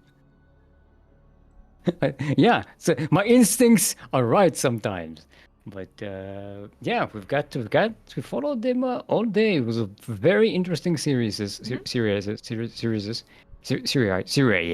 Yeah, and again, it's really cool to hear that, like, you know, people from Brood War want to compete in StarCraft. Again, I hope that like some people from StarCraft 2 also want to compete in Brood War, and like, you know, it's nice to see those two communities, like, I don't want to say merged, but like some crossplay between the two is really cool to see. Yeah. And again, like I do think it's in big part thanks to SC Evo, because it kind of brings all these people together, and yeah, it's really cool to see the Wald like climbing the ladder, and I'm sure that soon he will graduate this tournament as well. I mean, yeah, hopefully we're gonna see in What's the name of our pro tournament? Sparkling Tuna Cup. Which is Sparkling happening Tuna Cup, tomorrow. yes. For those interested, it is open to everyone. So if you're bronze, if you never played the game like ever, okay, maybe you should play at least 5 games. Okay, let's maybe not go for the first game. But even if you are bronze, even if you're unranked, you can play Sparkling Tuna Cup. So if you're interested in maybe getting like, maybe you will get another amateur opponent, or maybe you will get a full professional, like that option is there. And yeah, Sparking to the Cup will be happening tomorrow around the same time. So if you're interested, then make sure to sign up. There's also a raffle, right? Yes, there's also a raffle in Sparking Tuna Cup. So even if you lose, you still might win something. Yeah, there's still potential to earn some dollars if you're interested. But yeah, that as a reminder, this specific tournament is supported by Macherino donations. So if you want to contribute to this specific edition of the event, you can do so via Macherino. But if you want to support the tournament as a whole, like the way we sponsor prize pools for both our amateur tournaments and Sparking Tuna Cup, our open tournament, is via Patreon. So if you want to support the prize pools of the tournaments, then Patreon is the way to do so. You can see on the bottom of the screen, our current goal is to boost the prize pool of Sparking Tuna Cup. So it's, what did we say too? It was like 120, I believe, something along those lines. But like, yeah, basically we want to make the prize pool for Sparking Tuna Cup, a bit more sizable to make it more attractive to the players. And after that, we'll see where we go next.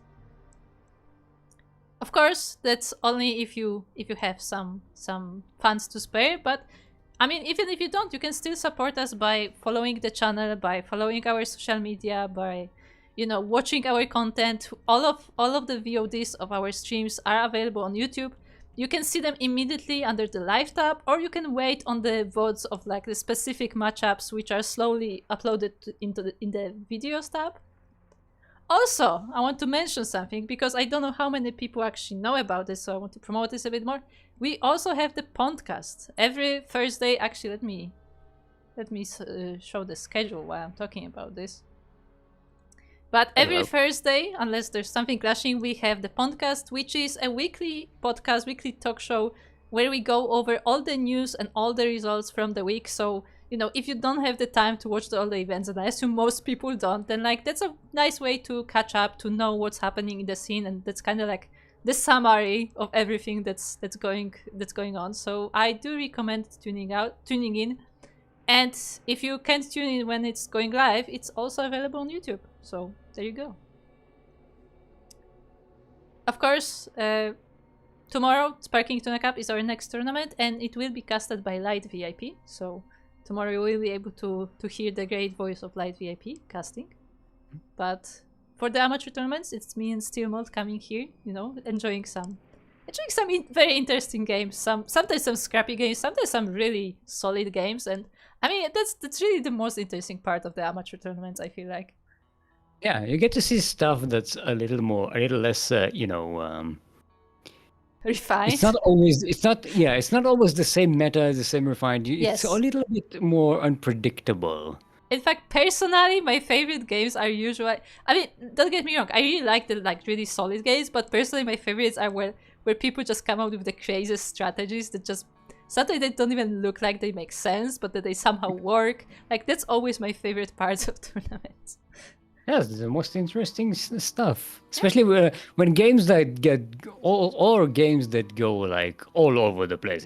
I have no idea. There's no plan for this anymore. This is just too chaotic, and then it becomes very intense and interesting because anything can happen. Exactly. So definitely appreciate it. But also, I mean, it's really cool to watch.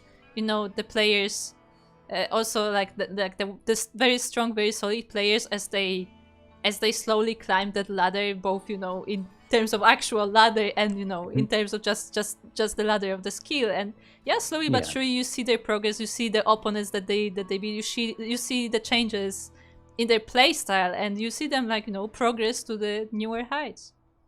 Yeah, some of them become even professional players. Indeed. And compete in tournaments, and then go and play Kerrigan Survival too. We don't talk about that. No, my favorite example out of those is probably Mixu. Like, Mixu used to play as a diamond in our tournaments like few years ago, like several years at this point. But, you know, now he's there in the professional scene. He may not be like the top, you know, the top 8 of the scene, but he's definitely a recognizable player. So those like amateur tournaments also like help foster that growth and, you know, give people something to compete in as they That was get the there. goal, wasn't it? You know? That's the goal Yeah. all along. Yeah. It just takes a while. But when we're not casting StarCraft, still, where we can find you? Still, Stitch.tv slash... Stitch.tv. Twitch.tv... I forgot how the thing goes. Twitch.tv slash stillmold _ No. I think I broke stick. I usually I have it so like ingrained in my brain that it's easy to say twitch.tv slash stillmold. That is twitch.tv slash stillmold, where I'll be playing some Divinity Original Sin 2. I just started a playthrough, so it'll be fun. It's a bit of a challenge playthrough. It's the highest difficulty, and I play solo, as in one character. So it's a good be game, challenging so and I interesting. definitely recommend. Yeah. And I'll be streaming in probably starting in about 20 minutes or so, something like that. On my channel. Twitch.tv slash stillmold. That is twitch.tv slash stillmold. And group, where can people find more of you? Well, most of the time you can find me at CranKy Ducklings. I'm usually not casting, but working on stuff behind the scenes, like all the calendars, all the socials, and so on. But if you want to see me streaming myself, then you can do so at 16 Squad Sanseki, both on Twitch and YouTube.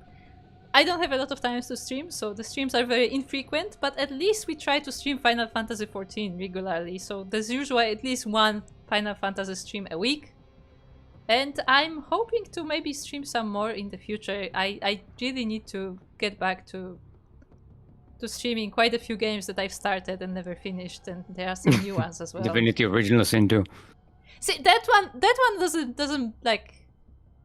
Doesn't count. No, it's not dependent on me. So it's like less that, because like for that I need... I have excuses. Because I really want to play Divinity. Again, I think it's a good game and it's worth playing, but like I have to, you know, coordinate schedules with everyone else, and that's the difficult part. But that's why I want to get back to Baldur's Gate, because I'm actually playing solo, so it only depends on me. But I have to get back into it. I need like a regular stream time. I need to like catch up to where I was up to, because I already forgot and stuff like that. So, you know, it's coming eventually. I do want to continue that game, but yeah, we'll see when I get to it. I feel like maybe like I will first start with some other games, like less story heavy games, just, you know, to like get some regular schedule going. Factorio is a nice I still game. have to buy Factorio. Factorio. It's not cheap. Yeah, and it never goes on sale, so... No, that's fair. Again, I said it before, like, I think that the never going on sale is fair because it has a demo. I put it up. Because if you can, like, see what the game is like and, you know, then you can buy it, I think that's fair. Yeah, you also have return policy on GOG and... True. And Steam, so... Yeah, but I just don't want to jump through the hoops of returns, like, you know? Like, I'd rather be sure that I want that game first. And just, you know, spend the money then. Game to stream. I will think about it. You don't have to do voiceover all the time. I may just stream some Against the Storm. It's also like a city builder. I have streamed Against the Storm before. But also, we're turning this into podcasts, aren't we? Yeah, it's the outro podcast. Anyway, I hope you enjoyed. Thank you to everyone who was here, and as I said, we will see you tomorrow for Sparking Tuna Cup. Until then, stick around, as we were gonna look for another StarCraft streamer to raid, and we'll see you guys later. Bye. Bye.